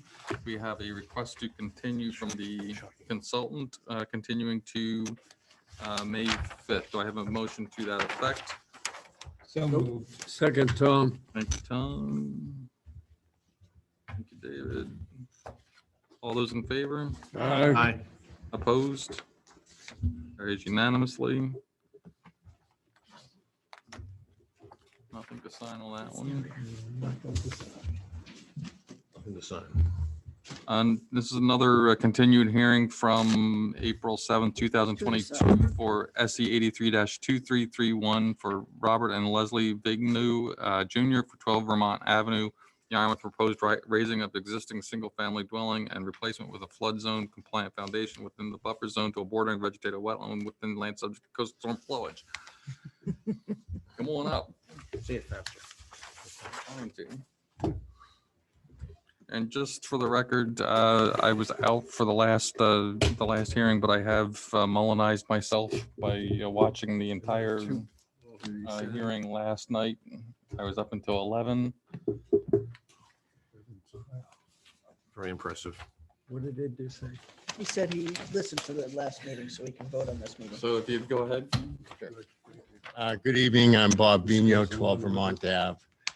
And in response to the concerns of the commission at the previous hearing, I've had the plan revised to show the 5 areas of concern, or at least need for clarification. So we are now showing the rinsing station to remain. The 35-foot setback has been added to the plan. The patio that falls within the 35-foot setback that was done prior to meeting with the board is now being removed. And the relocated pavers are now outside of the 35-foot buffer. And then the dry well, which did not show on the plan, has now been added to service the 4 downspouts existing on the house.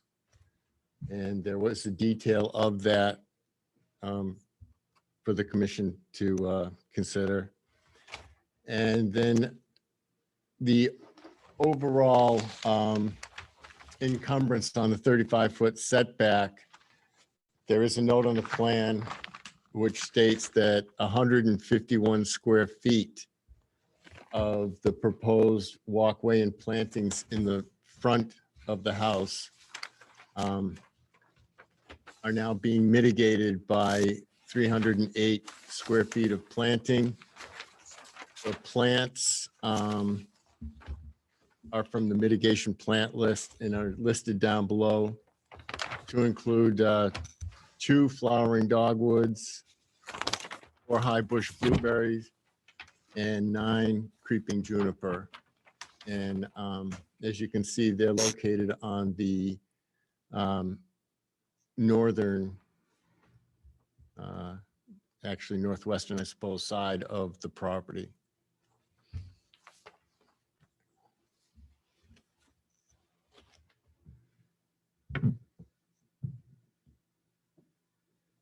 Okay, are you all set? All right, questions from the board?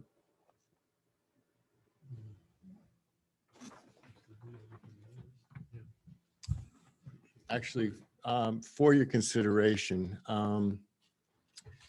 in relocating the patio pavers, as it worked out, the buffer is right up against as you look at the back of the house, the BH is a bulkhead, which when that house is elevated is actually going to be a doghouse with a door.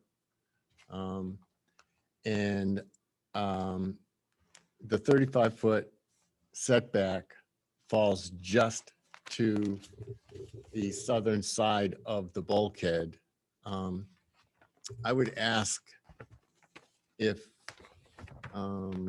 the board decides to give me an order of conditions that I be allowed to go to the far side of the bulkhead with just the pavers. It just ends up being about 50 square feet of additional paver.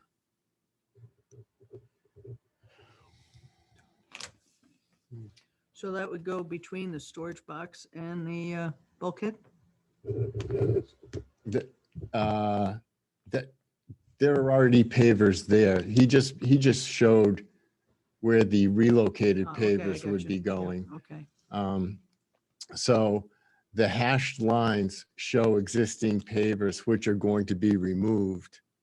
And I'm just asking if we can just carry the relocated pavers to basically the end of the retaining wall for the septic system to line up with the bulkhead.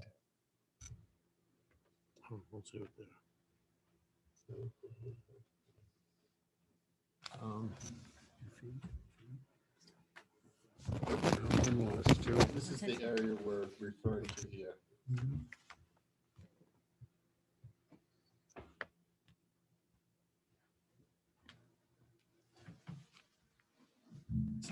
And what's going to be to the north of that, if we agree to that? The area from that expanded patio paver line that you just asked for, north to the area where we are showing the fire pit. We'll go back to the resodded as it was. Thank you. Yes.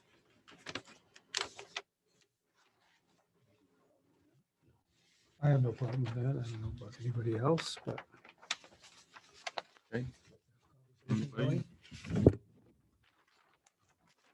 Anybody have comments on that? Nope. Okay.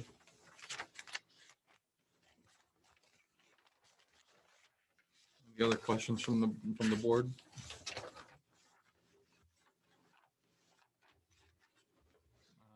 Nobody in the audience? Anybody on Zoom? Nope. Voice from above. Would somebody like to make a motion? No, I can't. I forgot. It's been so long.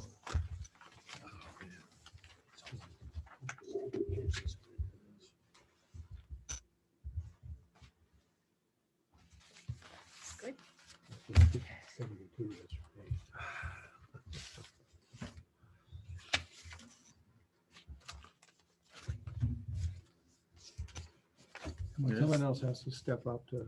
Anybody? practice this. Practice it. We'll just yell at you. Don't worry about it. No, we'll help you along. I'll make a motion. Okay, Pat, there you go. I knew we could- One, special conditions 1 through 7.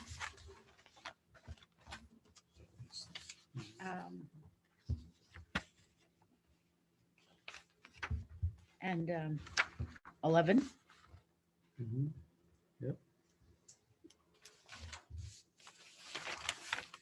And I don't know what else. 12. Well, Let's see. 12. Are you bringing Phil in? Is he bringing? any you're Phil? not bringing No, Phil no, in, Phil. are you? Septic system. Not within, well, at the front, just to support the front patio. In the septic system too, right? The raised septic system. That's existing. That's already there. It's on Great, the- thank That's you. already there. All right, So the 13 then. So 13. 14. 15, 16. 17, 18, 19, 20, 21. I don't know, 22, 23. Is that it? We're not in waterfront. No, You have to put feet into 22.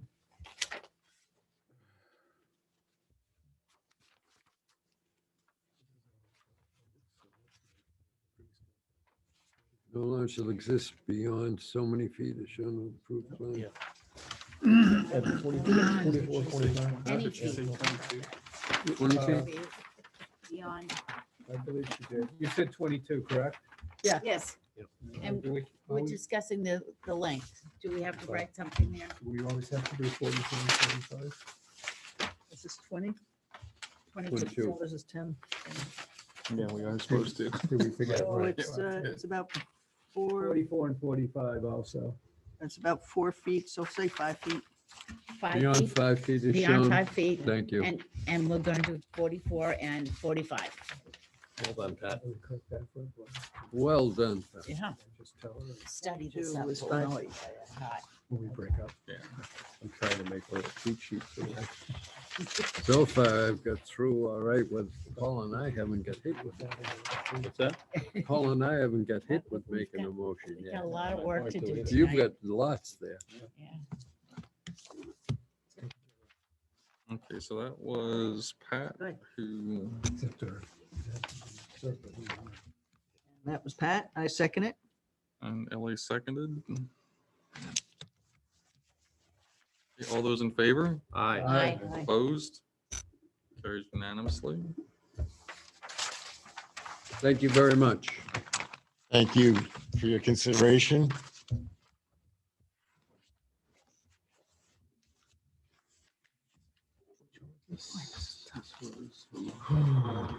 It's two. Thank you.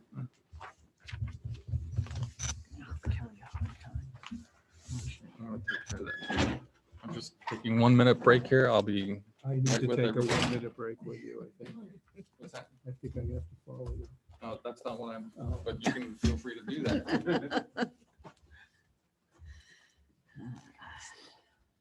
Thank you for putting me on that break. Okay, nine. Here we are. Sign 2, please. Sign 2. Marie, how's it feel to be back in the big C? It feels so good. That's so familiar. I miss you guys. We miss you as well. But next round, I think it'll be Karen here. Oh, okay. I'll be out of town. Somewhere warm. Moderately warm, Bermuda. That's a Moderately good warm. choice, That's nice. as far as I'm concerned. Moderately. Well, Mr. it's Healy, not the and someday I Caribbean. want to have a little conversation about composite pilings, in my experience with them, just so we can have a conversation. More than willing to it. More than willing to. I guess in some ways my biggest concern with composite pilings is not so much the use of the composite piling, it's the use of one composite piling. I suppose. Yeah, no, I understand. That's really my concern. Just think of me standing up with both my legs on the ground. It wouldn't be that easy to push me over. And me standing with one leg on the ground. I wouldn't go over like that. That's how deep we buried you. It'll take a while, you know. That's my biggest concern. how deep he's going to bury you?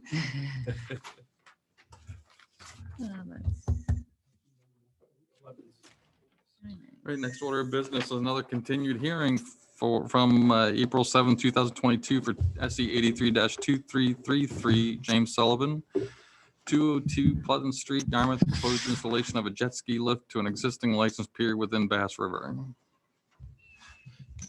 Good evening, Mr. Chairman, members of the board. For the record, my name is Kieran Healy. I'm a land surveyor with the BSC Group, representing the owner of the property, Mr. Jim Sullivan. The last time we were here, we discussed the project, and I believe the only concern that the members had was that there was an extra float out on the site. And I brought it to my client's attention the following day, and he did not realize the floats were even placed there for the season. What had happened was that the person who installed the floats took out tree last year and put tree back in this year. So you did receive a picture in the file of the float being removed, and that there were 2 floats out on the site right now. Other than that, we're looking to place a jet ski lift that will be attached to the existing pilings that are out there and the existing landing area at the top of the ramp. And it will be set basically mechanical lift that will go up and down and take the jet skis out of the water on a daily basis. And will only go down when the jet skis go in the water.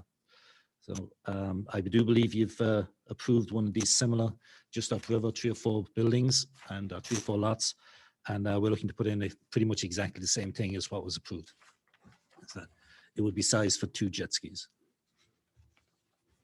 That's the photograph showing the removal of the float that should not have been there. Are you driving the boat there? I was not driving the boat, but I was jealous because it was a pretty nice day. It looks it. Glad to hear that.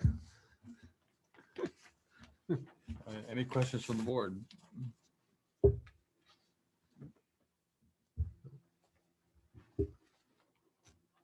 No outstanding violations? Was there I a think problem we've with the, taken that out. a COC was not closed for the construction of the house or something? Correct. That is correct. And we just did the field as built for that just a couple of weeks ago, and we haven't processed it yet in my office. We will be back to you within probably the hearing after the next one to request the COC. As far as we can tell, everything was done, but we haven't processed the plan yet. Was that marked?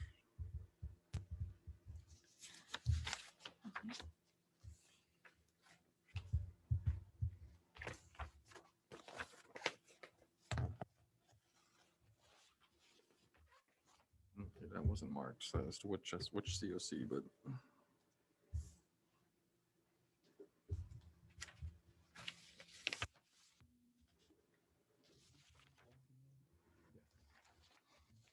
Okay, any questions from anybody else on the board?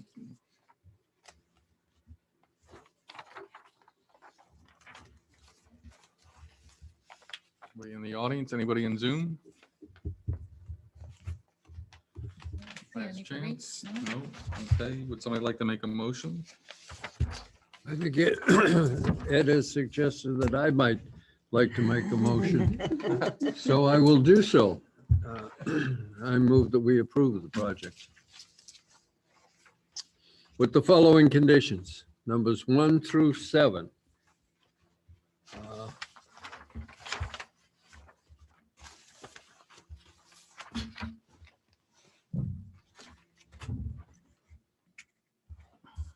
I don't think anything 15 through 19 apply unless anybody sees one that I mean, does. you can do the debris 17 and 18. Oh, okay, 17, 18. Yeah. 19, you don't know if you're gonna use any. No, just in case. Yeah, all right. Let's see.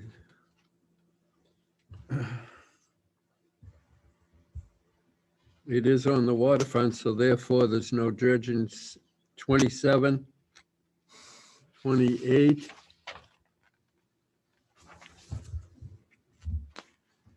30.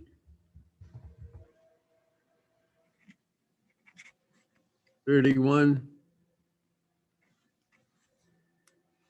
Oh, Is there public?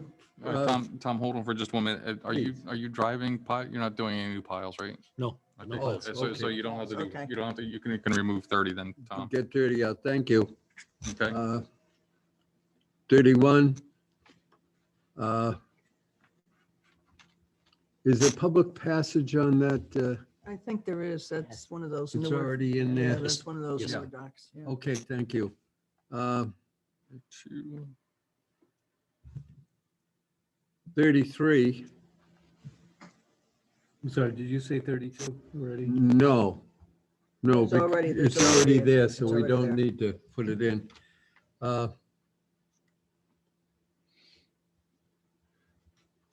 34. 34, I guess.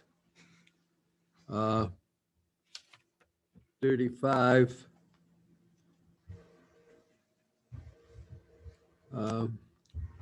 What was the shellfish? Did you have one done? Shellfish study? Not for this, no. Well, 37, Ed, would that be appropriate for us? Yeah, do you have to get a 91 for this? For the change? Yes, it will. Right, Yeah. okay. So 37. Yep.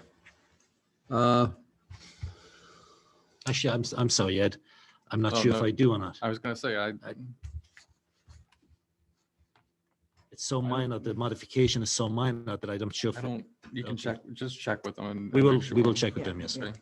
All right, we'll leave it in case you do. If And we I'll don't, report we'll back. take it out, all right? I'll report back if needed.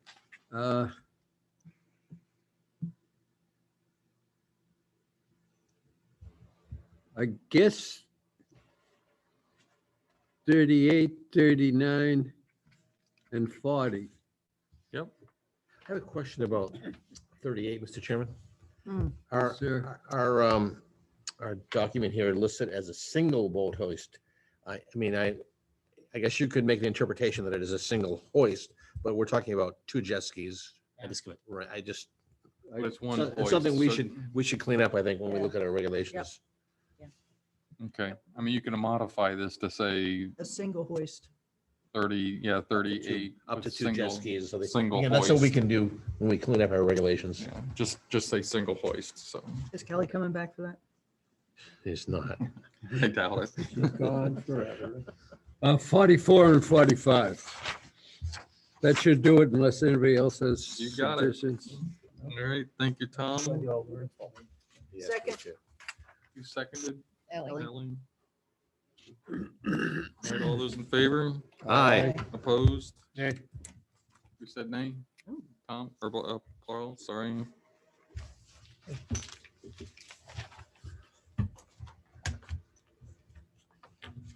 All right, so it passes 6-1.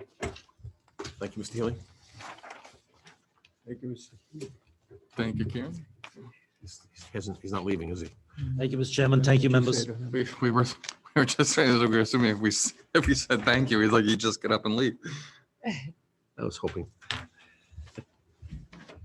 All right, One or two. that's 2. Two.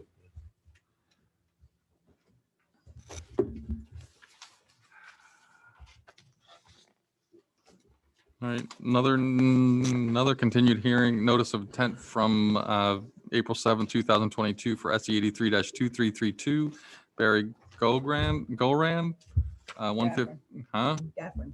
Gaffron, okay, sorry, Gaffron for 115 River Street, Yarmouth, proposed partial raise in elevation and partial raise RAZE and replace of a single-family dwelling within the buffer zone to a coastal bank and within riverfront area and land subject to coastal storm flowage. Good evening, Mr. Chairman. For the record, again, my name is Kieran Healy. I'm a land surveyor with the BSC Group, representing the owners of the property, Barry Gorgon and his wife Helen.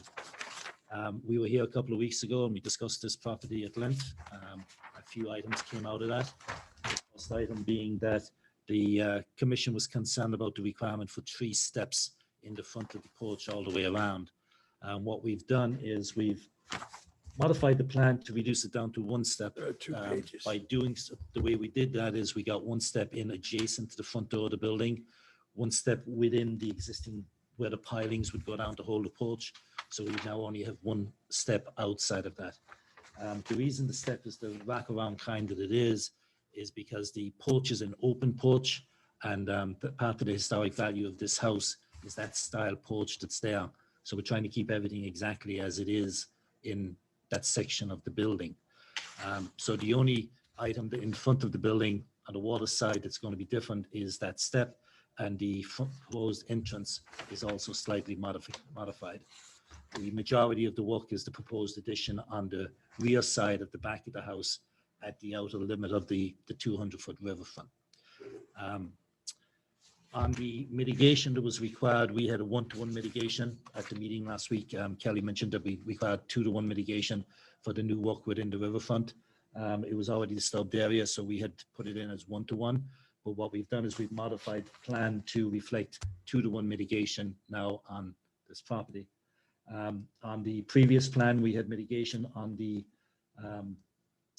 on River Street on the house side of the property, and we had no mitigation on the river side of the property. You'll see by our plan that we have now a 10-foot strip running along the sideline and running along the top of the existing seawall. The area to the left of enclosed in, shall we say, that L-shaped mitigation area on the river side of the property is currently treed. So we're not going to claim mitigation on the treed area. So we're proposing mitigation in that area. We're proposing mitigation on the inland property where the house is. That we'll just call it the house lot. And then we're also proposing to remove the tree that was damaged in the storm, that was cut down, and we're proposing a flowering dogwood in that area, and then we're proposing a 12-foot diameter circle of bearberry around that tree as well. Other than that, I'd be glad to answer any questions. I believe I've done what the commission was looking to achieve at the last meeting by reducing the items and by increasing the mitigation. Okay, thank Did we you. get a new plan on this? This came in, Late. it came in a little late, but So we haven't seen the new plan? I have, you were actually, it was sent, it was sent to, it was sent to you via email. Oh, was it? No, But it does appear as though they've done everything that. So provide another disclaimer. I have missed that last month or last week's hearing, but I have Mullenized myself Take it again. Paul, what you need.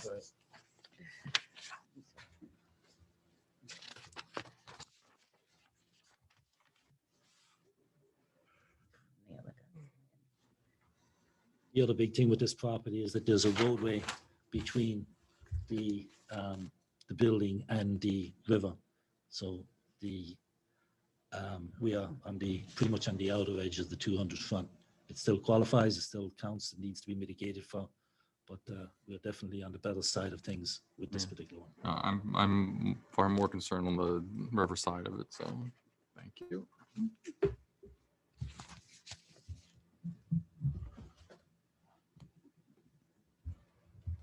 Okay, anybody with any comments or questions?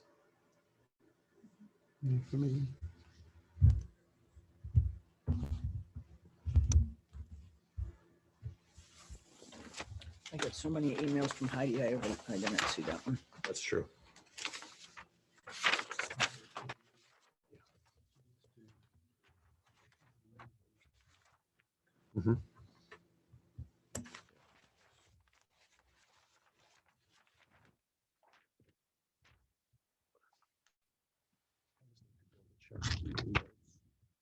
Always stuff on the other.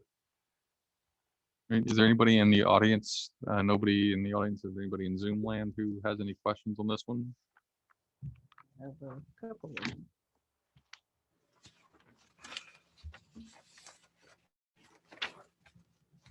Any further discussion among No, the no, commission? no. Oh, I'm sorry, do we have one? Well, there's a couple of hands raised. Oh, I raised in see. Zoom Yep. land, that's all. How can you see that from here? I couldn't last week. Last time, I couldn't. I'm closer this time. Oh, so it's okay. So we're there. Sure. All right. So Lorna Jordan, Thank you. Yes, my name is Lorna Jordan. I am a co-owner of the property at 121 River Street next door. I just wondered, I noted earlier in the hearing, there was a listing of the mitigating plants. Is that possible for this? I do have them in the top left corner of the plan. I'm sorry. The planting list is on the top left corner of the plan. Thank you. If we could be served with a copy of that somehow, even an email from the owners would be great. Thank you. Okay, so it's low bush, blueberry, bearberry, sheep laurel, pasture rose, and flowering dog.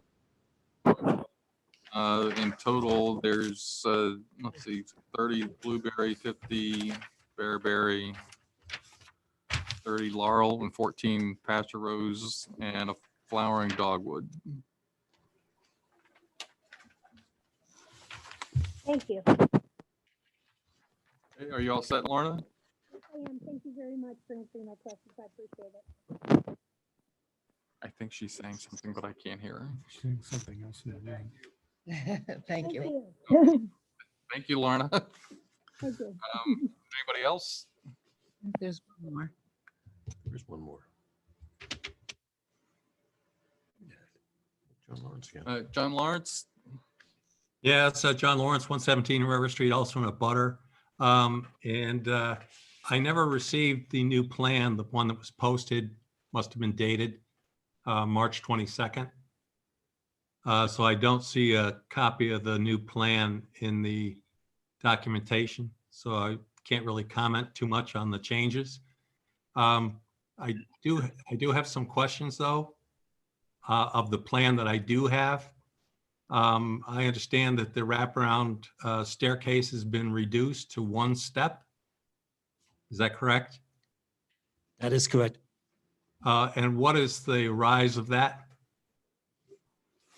It will be your typical tread. It will be 6 to 6.5 inches for a riser. Okay, because I'm looking at the existing dwelling note that says that it's for number 115, the FF equals 11.5. And the raised height of the proposed foundation is 12.1. So, and it also says the proposed rebuilt porch. The porch itself, is that becoming any taller than what's shown in photo 1 on page 17 or 22 rather on the plan or the actual application? The reason for this project is because the current house is within the flood zone. Just barely, but it is within the flood zone. So what we're doing here is we're elevating the house, that difference that you just mentioned, so that we'd be flood zone compliant. Basically, the first floor elevation is going from 11.5 existing to 13.0 proposed, 1.5 feet higher. So because we're going to have the 3 steps that we originally had, we're going to modify the building so that one step will be at the front door into the house. So we pick up 6 inches there. One step will be within the limits of the existing porch. We pick up 6 inches there. And then the last step is the one that you can visually see outside the porch running all the way around it. Okay, but doesn't the plan show that it's 12.1 for the top of the proposed foundation, the new foundation? You're saying 13? Top of foundation is 12.1, the first floor, and the framing, the joist, the girts, all of those items adds 1 more foot. So that's what brings it up to 1 foot higher. Actually, depending on the type of joist they use, anywhere from 11 inches to 13 inches. So the FF refers to what, finished floor? Finished floor.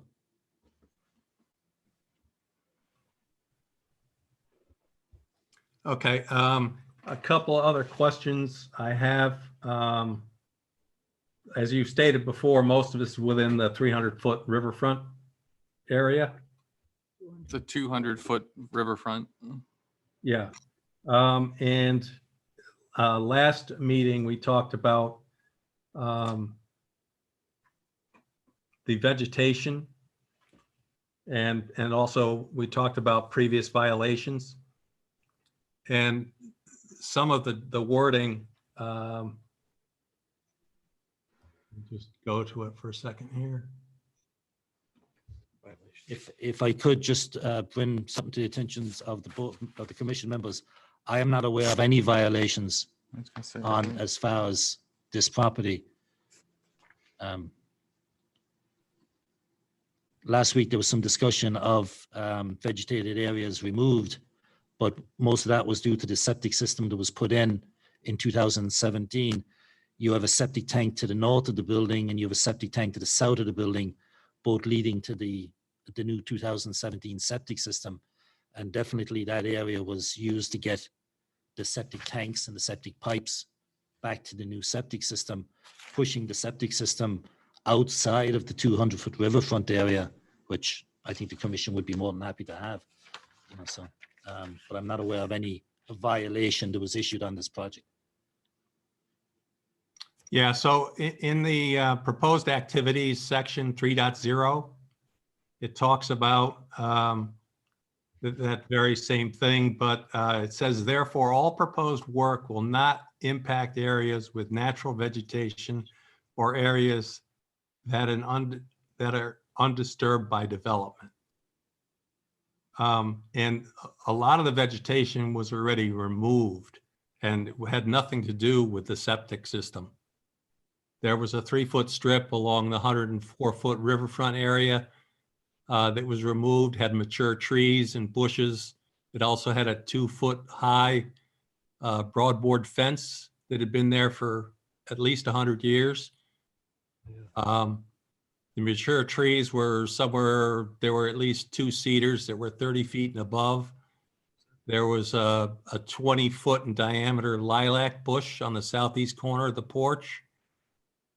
And there was also a 50 to 60-year-old beach plum tree about even with the, just a little bit west of the entrance to the kitchen. And those were all removed and had nothing to do with the septic. They were just removed. If you look at photo 1, the entire property was clear cut.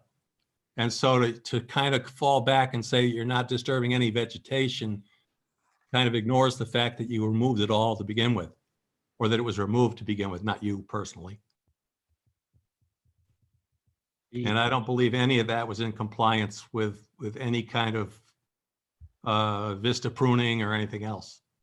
And I believe, to your point, I believe that there was some, I don't know if there was enforcement activity, but there were certainly some questions brought up about the type of pruning that was done, clear cutting that was done.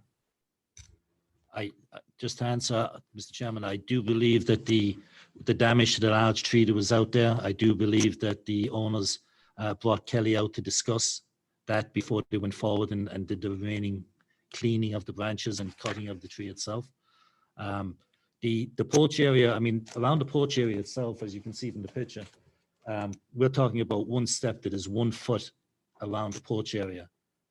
And then the addition is to the rear of the building, furthest away from the riverfront, but also adjacent to the building. So, I mean, those are the areas that we're working in, just those 2 areas where the existing houses, where the existing porches, and then to the rear of the existing house. Yeah, I don't see, I'm looking through the file and I don't see anything. I don't see any notes referring to any violations. I think he's referring to the Google Earth picture that Kelly put up at the last meeting. Yeah, in addition to that, there was also supposedly it was the dirt pile, and in fact, it was actually that that very large group of beach plums that were removed. I mean, it was a very large area of vegetation that was removed, and that serves as a nice windbreak for easterly winds. And that's all gone. between that and then what was at the river area, the River Street area. I have some pictures, but I'd have to send them to you for the next meeting if there is one. But you can see based on the photos that are in the application on page 22 and 23, that it basically looks like a golf course.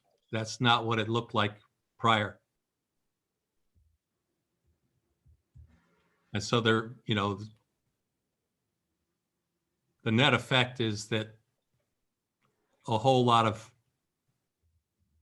landscaping was done and was not mitigated or replaced. All I can say, Mr. Chairman, is going forward, we're looking to propose 520 square feet of mitigation on the top picture there on the right-hand side. We're looking to replace the dogwood. That's where that the remains of that tree trunk is. We're looking to add bayberry around the tree trunk. And then we're also adding 600 square feet of mitigation or plantings on the far side, on the river side. So we're looking to reduce some of this green area, as Mr. Lawrence has mentioned.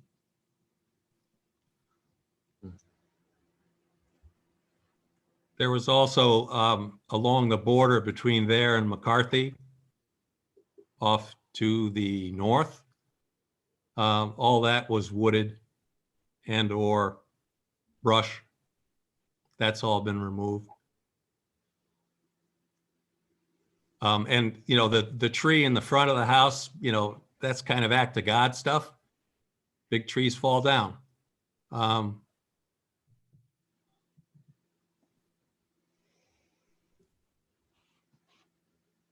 All right, if you would just go ahead, you can go ahead and send your pictures in, just send them to Kelly Grant, kelly.grant at, what is it? No, K Grant. K Grant, sorry, thank you. Sorry, I'm in Barnstable. K Grant at yarmouth.ma.us. So you got that? Yes, I do. Thank you. All right, send those in, we'll investigate it further. Anything related, else related to this hearing from anybody else? Should we continue then, given we have more information coming? Or can we approve? Well, I think if there's a violation, we're gonna handle that as a separate thing anyhow. Okay. So if you're comfortable closing it, I just assume close it tonight. Yep. And then handle any possible enforcement under an enforcement order later. The question about that, so some of these things that Mr. Lawrence referred to, the cutting of vegetation and so on, it looks like the clear cutting of it, whatever. You're saying that that somehow retroactively will be addressed. In his description, there wasn't any information provided about when all of this took place. Was it with the current owner? Was it in the recent past? Was it years ago? I mean, you know, so I guess what you're saying is that's part of the investigation, That would right? all be part of the enforcement, under the enforcement issue. So, I mean, we would investigate that as to whether or not it's even, if we can even pursue the offense at this point because of either time, statute of limitations, or change of ownership, that sort of thing. And there would also, if there were any permitting having to do with any of that cutting, you would find that in the file as well, right? Yeah, we would find that in the, I don't see anything like that in the file, but Yeah. again, that's not necessarily means that we could have other files for that. And again, we would handle that under enforcement. So if there's anything that is found to be non-compliant, we would handle that in terms of restoration under the enforcement order. We wouldn't add that to we would not want to add that to this notice of intent. Okay, thanks. Am I still on mute or not off mute? Yeah, Because to answer your question, this all happened after 2017 when the property was transferred to Barry and Helen Gafford. okay, so there's going to be some issues there that we're going to have to look into. So, but that does not play into this hearing, so. Yeah, the only reason why I bring it up is that we're talking, part of the application, the NOI there talks about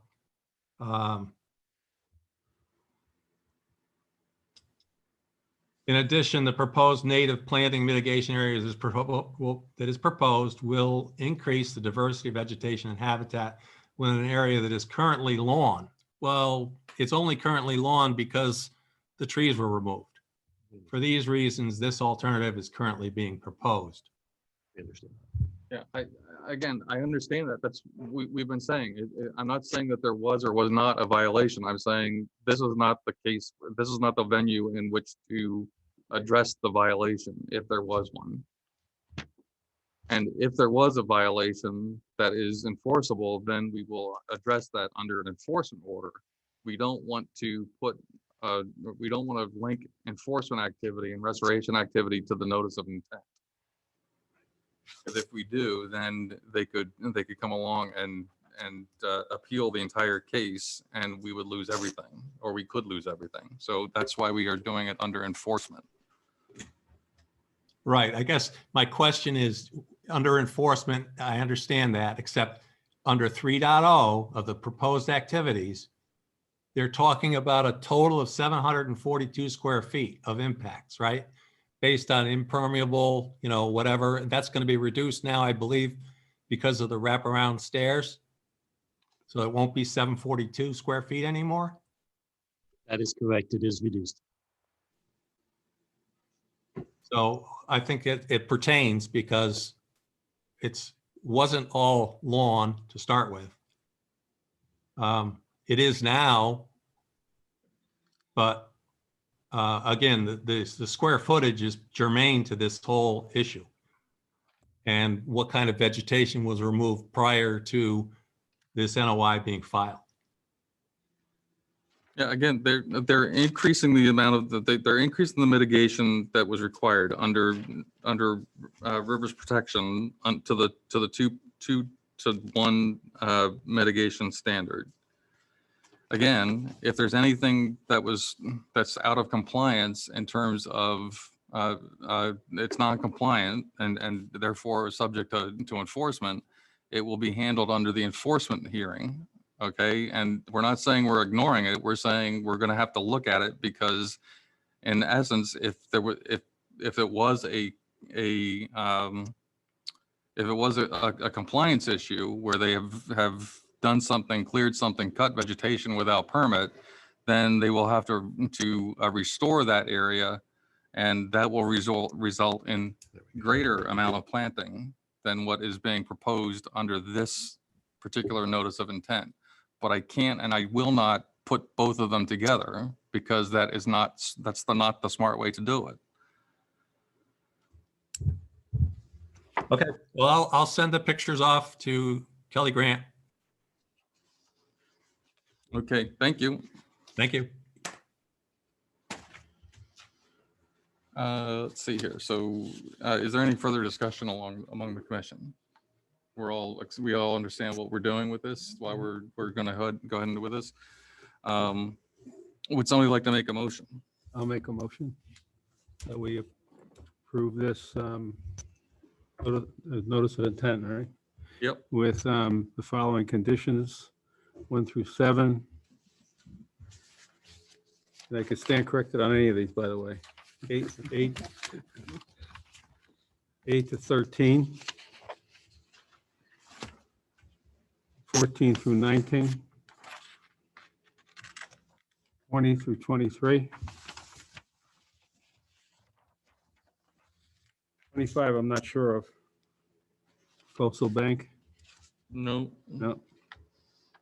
Riverfront area, Yeah, it's riverfront. okay, so 25, or 26, I mean. And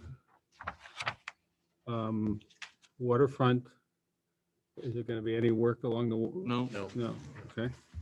So I Well, think there's that's, going to be mitigation there. But not really work. okay.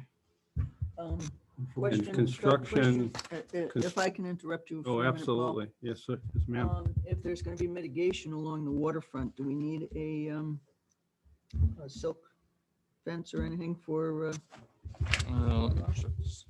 because it is a bit of a hill.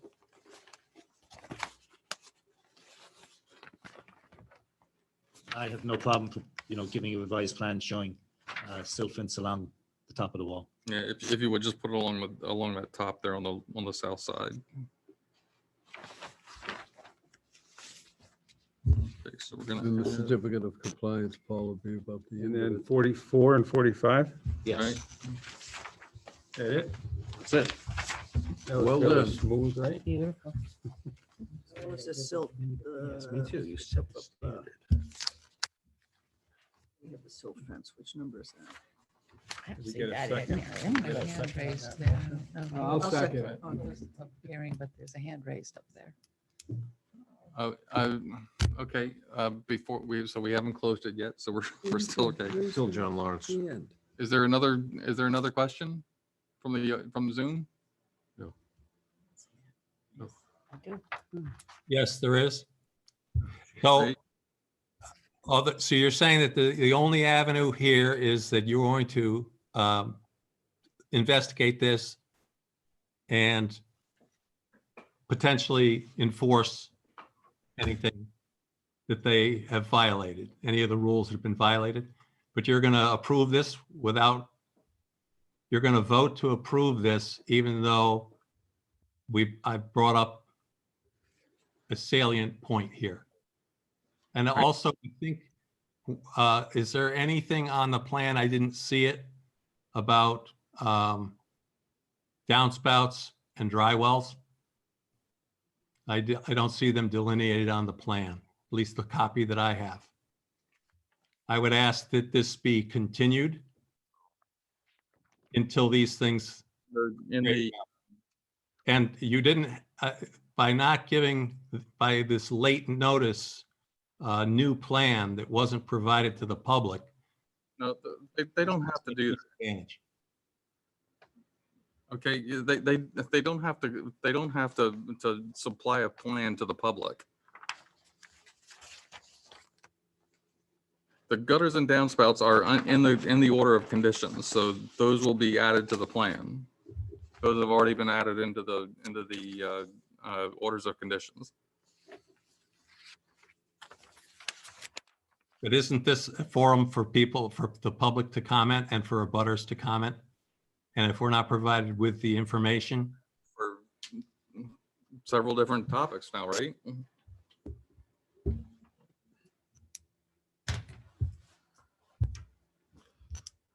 so that's my question. If I don't see or we don't have knowledge of the changed plan. The plan on the was up on the plan is on the website. The plan was also up on the screen. You have asked your questions, and I believe the engineer has answered all of the questions that you've posed on this, as well as the board. So I'm not quite sure why, how do you feel that you're not, is there another question that you have that has not been answered? Oh, yeah. Why is the continuance being rushed through? Or why is the approval being rushed through when there are still loose ends that haven't been? Explain this to you. I'm going to explain it one last time, all right? The notice of intent has nothing to do with the enforcement or any potential enforcement that's on the property. We separate the two. We always separate enforcement from notices of intent and orders of conditions, because if you put the enforcement activity and restoration under the notice of intent, the applicant can turn around and appeal that to DEP, which is more likely for us to lose then. So it would be taken away. The potential compliance would be taken away from us. So that's why we do any kind of compliance or enforcement under an enforcement order, which is not appealable. You can't appeal that to DEP. They have to address it. That's why we do the enforcement under an enforcement order rather than putting it into a notice of intent. So in other situations, at least on April 7th, during the last meeting, the board was going through and asking if there were any violations that were outstanding.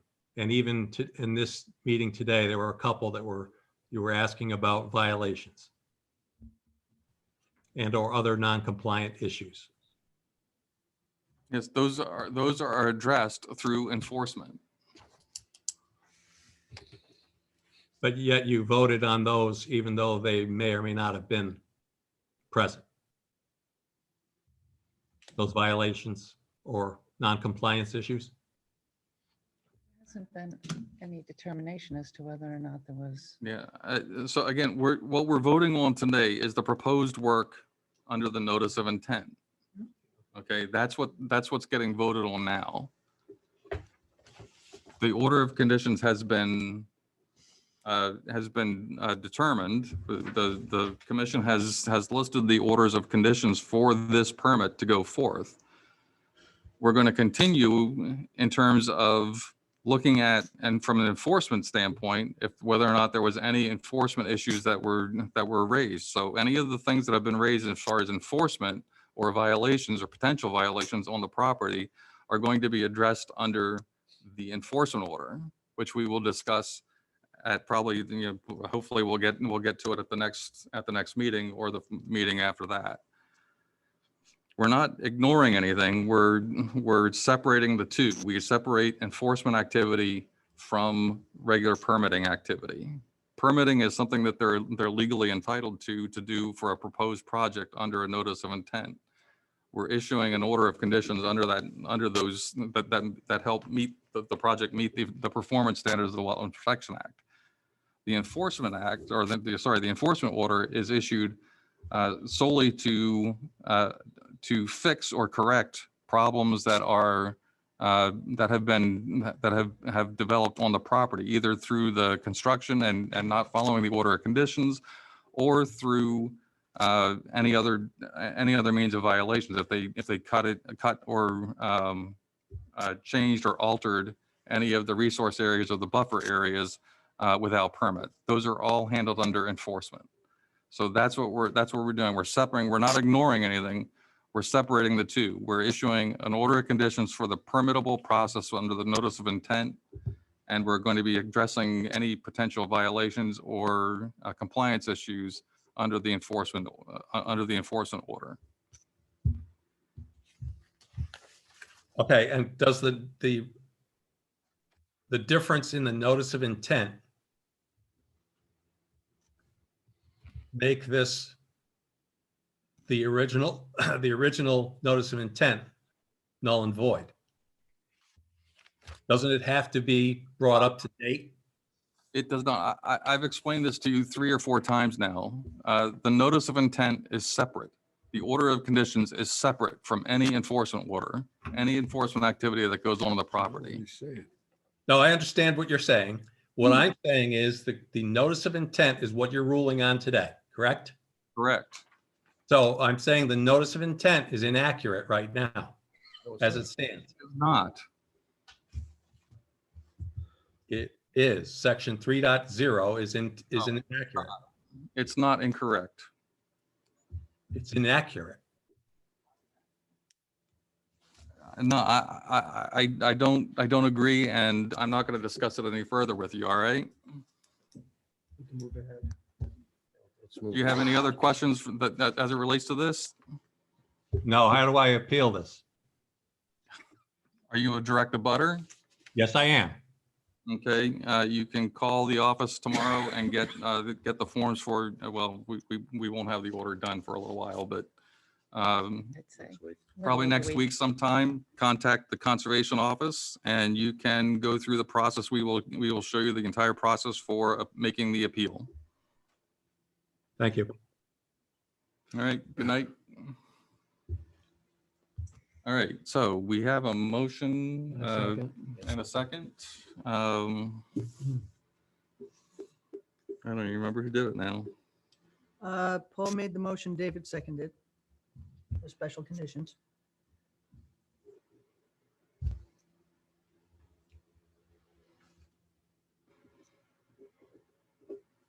Okay, all those in favor? Aye. Opposed? Carries unanimously. Thank you, Mr. Chairman. Thank you, members.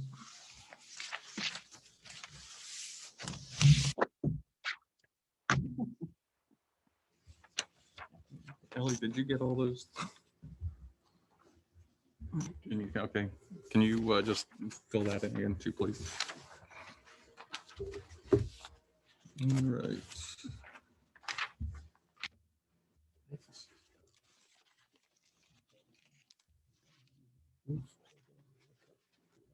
Getting very short. I can see the guy's point. I can see the guy's point. All right, But it happened. say it isn't so. 2017. We have come to our last continued notice of intent for, continued from April 7th, 2022 for SE 83-2336. Building. Robert and Deborah Hovespian, 21 Crest Circle, Yarmouth, proposed raise and replace of an existing single-family dwelling and associated site work within riverfront area and within the buffer zone to coastal bank and salt marsh. Are we all good down there? Or I think we're good. we're all set? Okay. Two. Good evening, Mr. Chairman, members of the board. For the record, my name is Kieran Healy. I'm a land surveyor with the BSC Group, representing the owners of the property, Robert and Deborah Hosepian. We were here in front of you a couple of weeks ago to discuss this project, and there were two major concerns that I believe that the commission had at that time. Number one was the location of the existing deck, the proposed deck at the rear of the building, and the second was the amount of mitigation that we were proposing. The biggest change, so you just wait a minute so you can open plans. Keep on going, Karen, we're with you. So the biggest change to the plan would be the location of the deck. If you remember from the previous plan, the deck was towards closer to the coastal bank, and it was adjacent to the coastal bank. One of the members brought up that and asked if there was any way we could relocate the deck to get it further away from the coastal bank. You know, it's not much, but we were able to get it 6 feet further away. So as opposed to being 4.9 feet over the coastal bank, we're now 6 feet away from the coastal bank. Yeah. I recall. The second item of concern to the commission and to Kelly was that we were proposing 1-to-1 mitigation. We have now increased that to 2-to-1 mitigation for all the work area. And that brings us up to approximately 1,215 square feet of mitigation proposed. The mitigation adjacent to the wetlands was required for a previous filing that was out there. So that has been already planted. And you'll see the proposed silt fence line, which was one of the requests from the commission at the last meeting. That's the dashed line between the two different types of plantings that runs basically on the sides and on the rear of the property towards the tidal marsh. We are proposing 1,215 square feet of mitigation to the inland side of that silt fence. And I believe that will cover the 2-to-1 mitigation required. We're required to have 605 by 2, and we're proposing 1,215, just an extra 5 square feet.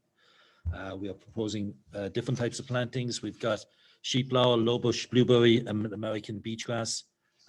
In just one small section, American beach grass. The rest of it is the makeup of the sheep laurel and the low bush blueberry. The bigger plantings that typically the commission requests were planted along the adjacent salt marsh in the previous filing. So because this stuff is closer to the house, these plants are closer to the house, we're looking to put in the lower vegetation, lower in height vegetation around that. We are maintaining a strip along the building just to get access around the building and maintain the building. And other than that, I'd be glad to answer any questions that the commission has. Okay, thank you. And again, just to let everyone know, I missed the last hearing, but I have Mullenized for that one as well, and I'm all set. Questions from the commission? Excuse me, can you tell me the difference in size between the existing house and the new house? The existing house and deck was 1,400 square feet. The proposed house and deck is 2,008 square feet. Thank you. 35, I think. Yeah. And you'll see from the hatched line that's lighter underneath, that's the location of the existing house. So we're pulling the majority of the house further away from the coastal bank. I see that. Thank you.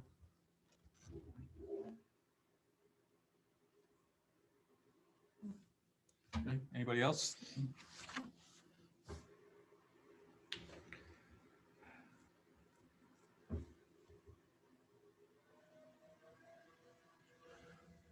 Mr. Healy, what's the driveway going to be made? Are you going to just maintain the existing concrete or will you replace that We'll replace the existing concrete.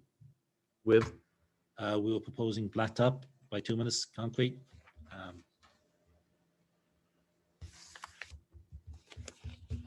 And the reason from that is that the elevation goes from elevation 17 up to 19 and a half. 2.5 foot rise is kind of difficult for crushed stone. So that's the reason for that. So have you considered any kind of drain as a way to collect the rainwater from going on the street? We can put a trench drain along the edge of the property line if the commission, so Thank you. Anybody else? Yep. Paul? I just appreciate the efforts that have been made to change the plan in regards to the commission's requests. I appreciate that. Thank you. thank you.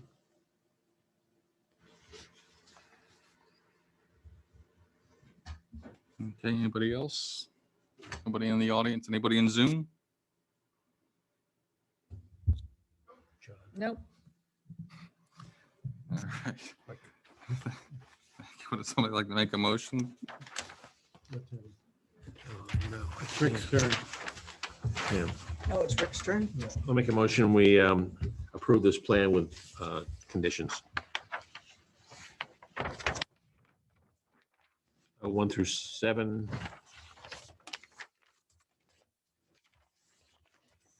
Well, no, it's not, yeah, 12.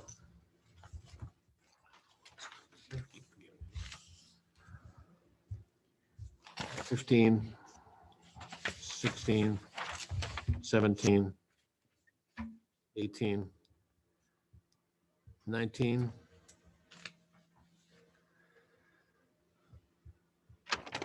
$21,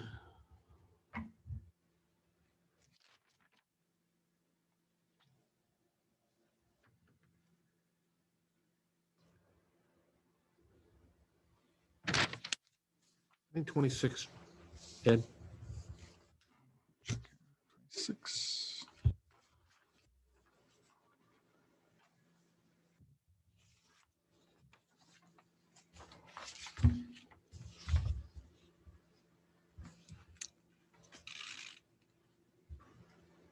Restored or maybe. Yeah, so you can go ahead with 26. Thank you. 44 and 45, and also the applicant will add a trench drain to the end of the driveway.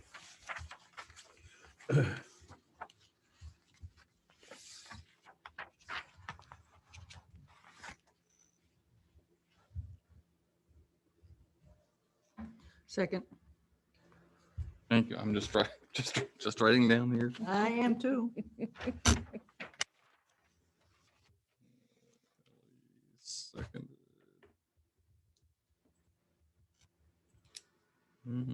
Rick. All right, all those in favor? Aye. Opposed? Carried unanimously. Thank you, Mr. Chairman. Thank you, members. Thank you, Karen. Thank you, Karen. Thank you for your Appreciate patience the long there. night.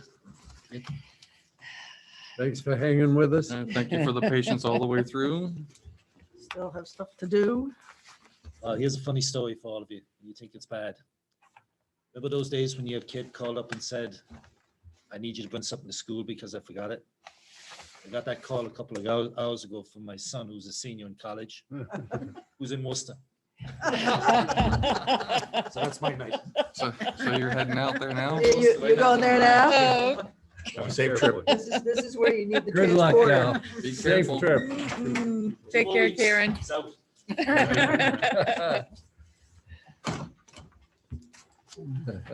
You better be graduating with honors is all I say. And a job. And a job, Yeah. that's right. All right, we're moving on to certificates of compliance for, this is one easy certificate for SE 83-1088 for 1059 Great Island Road, Yarmouth. Do I have a motion to issue? So moved. Second, Tom. Second. All those in favor? Aye. Aye. Opposed? Carries unanimously. Mr. Minutes. This Are is, we on minutes? Mrs. Minutes. Are we talking about the Minutes. minute meeting of April 7th? Yeah. Yes. who seconded? Well, an awful lot has to be done with this. Number one, the video has to be seen. Does anybody remember David? His first name was David, and he served with, I served with him on the Conservation Commission a while ago. I don't see him listed in Flaherty. here as a petitioner. Well, he was actually doing he was representing Shorefront Consulting. I Well, even believe. so, he should be in here, Ed, you know? Yeah. There's a number, So I'm gonna, are they significant enough changes that we should just table? Do you want me to table it? Yes, Okay. yes. All right, so we'll just table them for now and we'll table them to the May 5th meeting when we have better chance to piece through everything. Can I ask who seconded the COC? Tom That did. was Tom. Okay. it's two. Oops, I gotta send that down to you. You're right, you can't just keep it. I was so excited talking about the minutes, Tom, that I held on to the certificate of compliance. Oh, that's great. Now, going back to the minutes, have all of you had a chance to read them? Because I think what this involves is your own individual input and memory. Do we have to put down the fact that I was on Zoom? That was my question. Yes. Yes. So that should be added, that I was on Zoom. Yeah. Would you do that, please? And submit that, because Heidi needs a lot of assistance in the input here. Yeah, she admitted that what happens when Kelly was there is Heidi would write them up and then Kelly would take them because there's stuff that she had in her Right, head. right. Now that's gone. Now that's And gone. it's all our responsibility to put that stuff in. So each one of us have to work on this and come back with an approvable. Who do we Maybe. send that to? Pardon? Who we send that to? You, Tom? There's no, send it to Heidi. To Heidi. Okay. Yep. Yeah. And she'll continue to, Could, Upgrade it. yeah, Work on and them send until it they're back, even if it complete. has to go back a third time. I mean, that's Okay. still okay. Mhm. All right, no problem. Thank you.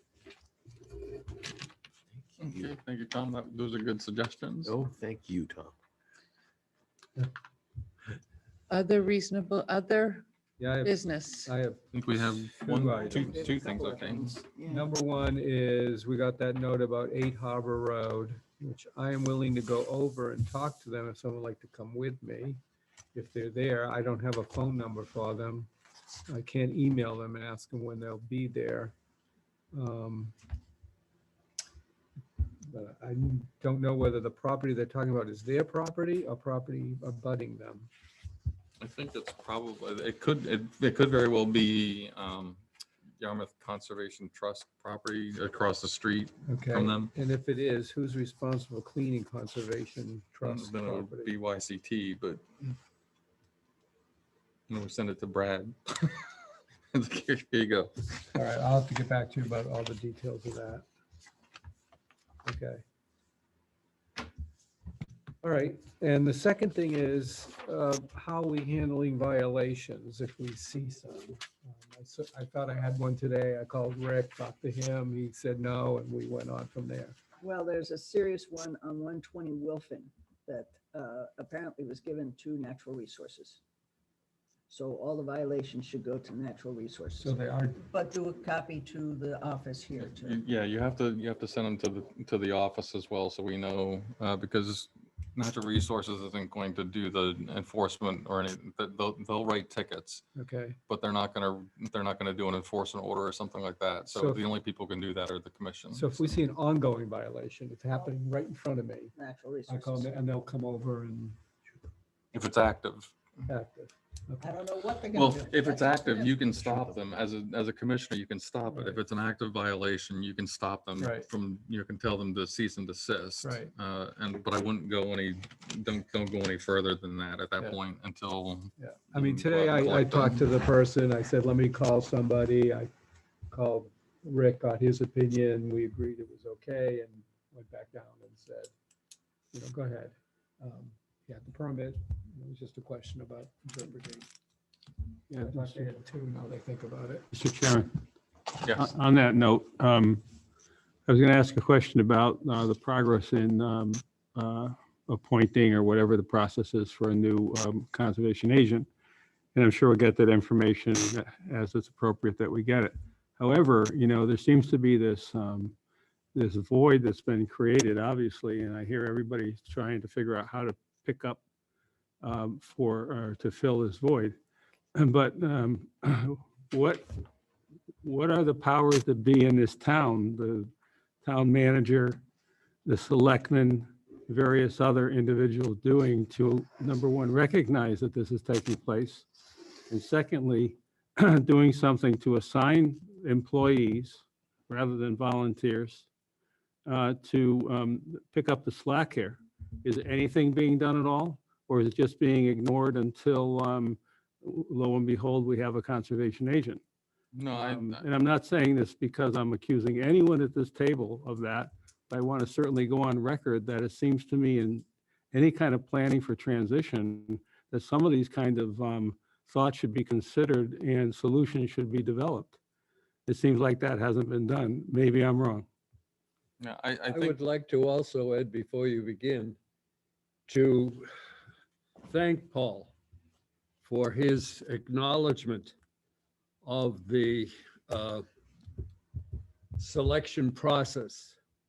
This is the first time in a number of times that I have seen secrecy and deliberate avoidance in the communication of information regarding a replaced administrator. I don't know why that has happened. I don't know what machinations have been involved, but I am discouraged by this having happened, and I feel depreciated, underappreciated by the fact that silence has occurred. I see no reason for it.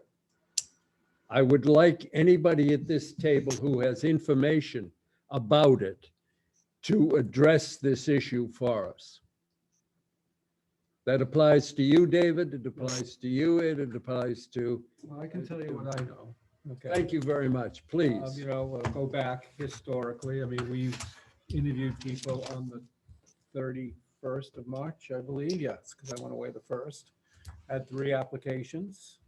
We discussed at the table what our feelings were. I gave my strong opinion, as did Karen Green, and Sarah is the head of HR, I believe, and Bob, who is the town manager. Assistant town manager or manager. He's a town manager. Okay, No, thank you. Administrator, just to be clear, because Okay. town there's administrator. different powers between Okay. administrators and managers. Okay. So, and I left for California. You are not free to mention the names or identify the people. Have you been told not to do No, I that? cannot do that. Who has told you that? It was kind of understood. I mean, Well, it shouldn't have been, because it would be the first time in the 14 years that I have been with this committee that we have not been informed or not sat on the interview committee. David sat on the interview committee. Yeah, but And if how- I, All of us And how did- have how that did he in the get past. if I, All of us have Actually, been no, not- invited. all of were invited, yes, you are correct. All have been Yes. invited in the past. Right. They were asked to have one representative this year. That's I wonder why. Yeah, I just like to interject something. Yes, sir. I think David probably did a wonderful job. No question about it. No, no, It no, was- no. You're right, and I know you know that, Tom. Yes. The thing that was surprising to me is I never heard word one about the fact that the committee was even being formed. I would have been glad to say, yeah, David would be a great guy for this job. Yeah. But for whatever reason, support that. for whatever reason, as Tom has said, there's been silence and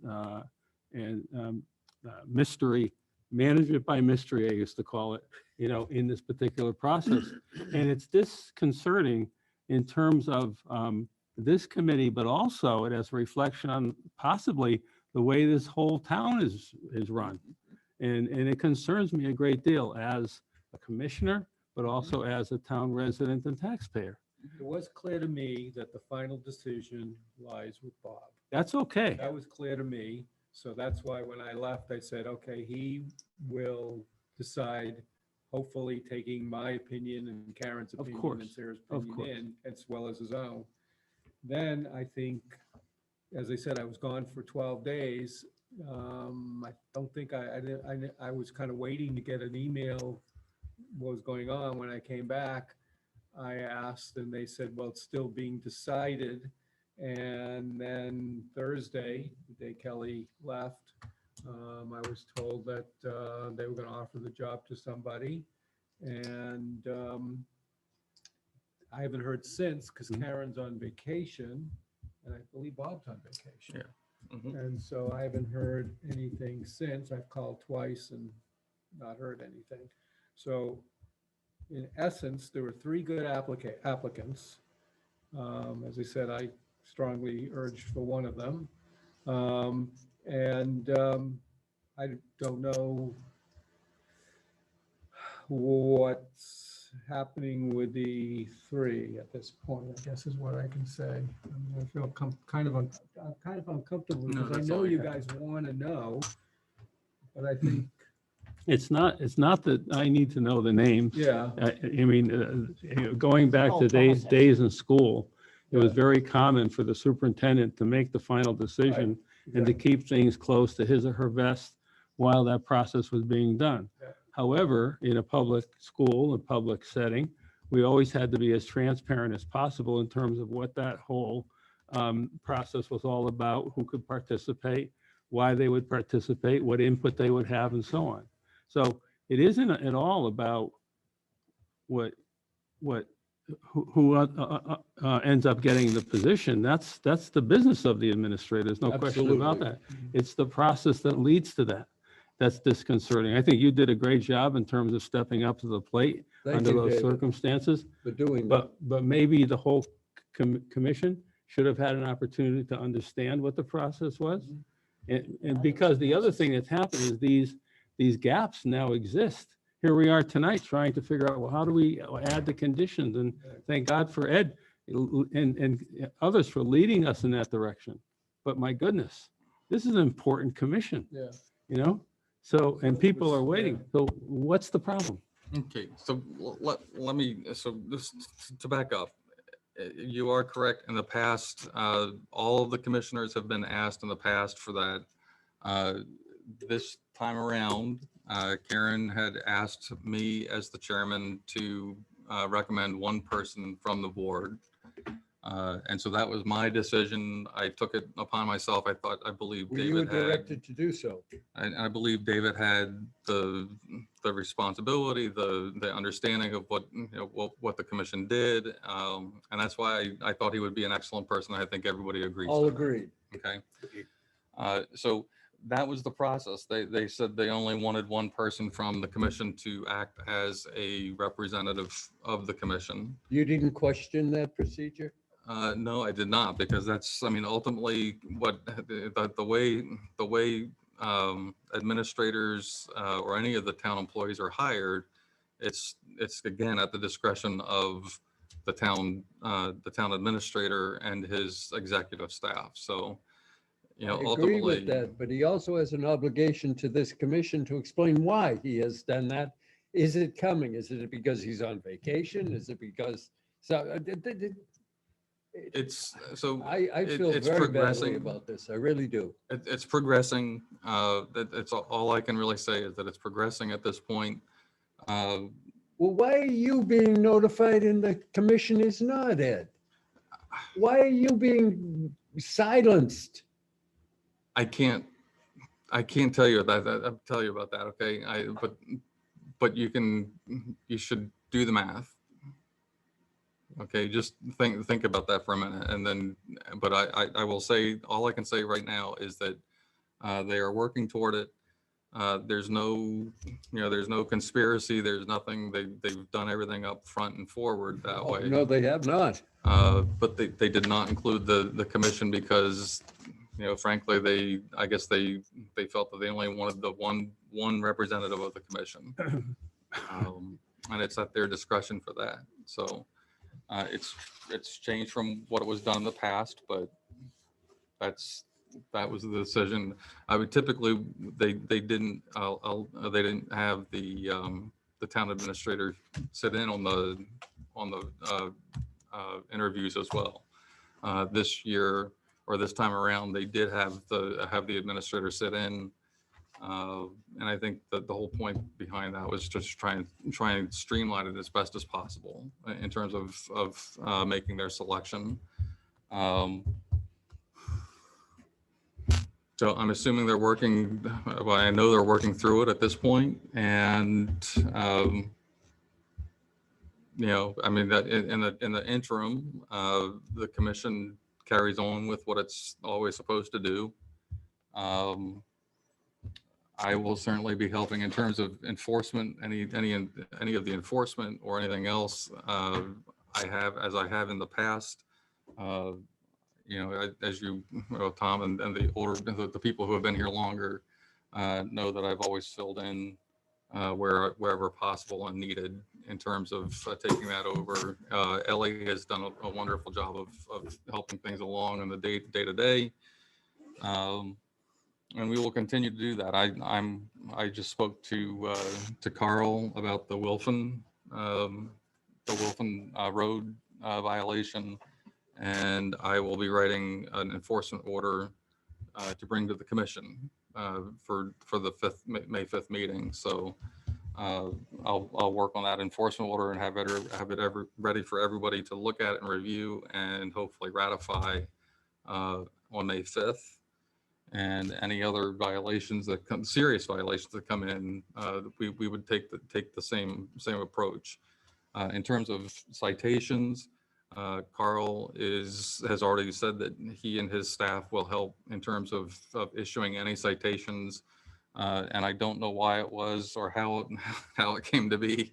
But Kelly was granted special signature authority for issuing non-criminal citations. So she was allowed to go ahead and write them herself as the administrator. That's something that's new that has not happened.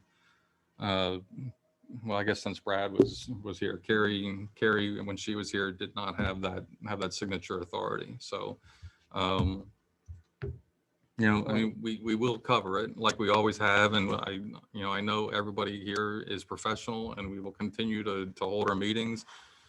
The meeting was a little longer today. It was a lot more complicated, that's for sure. But I think we did an excellent job. I think we all did. Well, Ed, we thank you did very, everything very very, much very for well what that you've way. done. David, we thank you very much. We're most appreciative of it. What you have said, it does not reflect on the way it was conducted. And that's my problem. But thank you for everything you've done to alleviate the very negative impact of the way it has been done. And the same with you, David Tulip. Well, maybe one thing we could do is someone wants to write a letter, of disappointment, and next meeting we could sign it and put it in writing how we feel. Well, that would be fine. The thing is that it's just surprising. I mean, This town has been around here since what, 16 something or other? And they don't know how to conduct an interview process for a conservation commissioner? I think You know, when have- somebody should, if I may, somebody should come before, if Karen Green or somebody had to have a conversation with the commission to say, gee, here's what we'd like to do, here's where we'd like to proceed. We would feel all feel valued and feel that we were part of this process. We volunteer our time here. I do agree, work was done, for example, tonight that was great, but we're filling in the void that the town is creating. And that's not right. We don't even know. I don't know at this moment in time, you talk about all the things that are going to happen with the Natural Resources Department, everybody else, and that's great. But how long is that going to happen? Until Christmas? The thing is, No, you no, know, it's like, what's the projected date for offering someone the position? Maybe I can fill in a little on this. Sure. A couple of us have met with Karen on how to fill through all this. Yeah. She's hoping by the end of May, no later than, to have a I replacement. thought they wanted to streamline this thing. You know? Well, we sat down and delegated different things to different people on what they were doing between Heidi, myself, going to natural resources. Karen's going to pick up some stuff and just sort of fill the gaps with what we can on that. I'm doing the administrative reviews and the COCs and the site visits, and Heidi is communicating with me on a lot of the stuff that's coming in. Karen's trying to, of course, she's on vacation too. So there is something put in place to try and cover everything that is expected, but there are going to things. Are you being things that- compensated? We're working on that. Okay. All right. We're working on that. It'll either be mileage or I get the car, and working on getting compensated for it, guys. Well, that's good. And to speak, Don Marie, we thank you very much for everything that you've done. And it is appreciated, believe me. You're welcome. Glad to see you all again. Maybe. Despite. It's been a real bonding experience tonight. We will get through this, folks. I mean, again, it's just a couple more weeks, I would think, before we have somebody hired. And, you know, But I have to say, Kelly spoiled us all. yeah, I think that's the other thing you have to understand is like Kelly was the best damn conservation agent and administrator I have ever met. I'm going to say for my boss, because Just in case she's watching. she's not, I know she's not watching, but I will say it's We'll like, but put that she's, in the letter, Ed. she has learned. So I think Kelly has learned a lot from everybody, but Kelly was, again, I will say that she was the damn finest administrator I have seen in many, many, many years. She holds, Very conscientious. yeah, she holds a second place to almost no one that I can think of. She's just Maybe we, spectacular knowledge of the regulations. maybe we get an insight though into why she left. If this is the way the town operates, then maybe she had to move on to a better situation for herself. Well, we can certainly ask Kelly that. Again, we are good for May 4th, May right? 4th? Yeah, May 4th. At So 5 o'clock? I think so. I'll double check with Kelly, but I think Then it's you'll 5 give o'clock. an email for the time? Okay. Okay, good. So May 4th for Kelly's going away dinner. I think also have to remember when we do have a new person that we have to give that person space because of who We have to what? we have to give that person space and understanding. There's no because it's gonna question. take I hope you're understanding my point. I totally understand. You know, your so point. it's not about anybody at this table. It's not about a new person that's going to walk in the door. Yeah, It's not about Kelly Grant and the wonderful job she did. Yeah. It's about almost like the exploitation of Kelly, of this commission, of the secrecy, of the lack of consciousness in terms of how a Communication. process should run. Yeah. It's just unfair. This group does a great job, no question. The public is served. But I think whoever it is that's not paying attention should wake up. That's all. Hope they watch this. and I hope so too.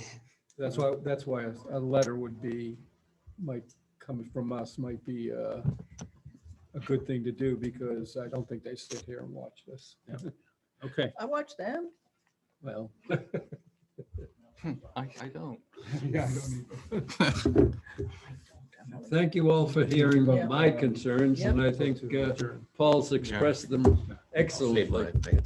So do we have any other business not reasonably? We're all set? Okay, would somebody like to make a motion to adjourn?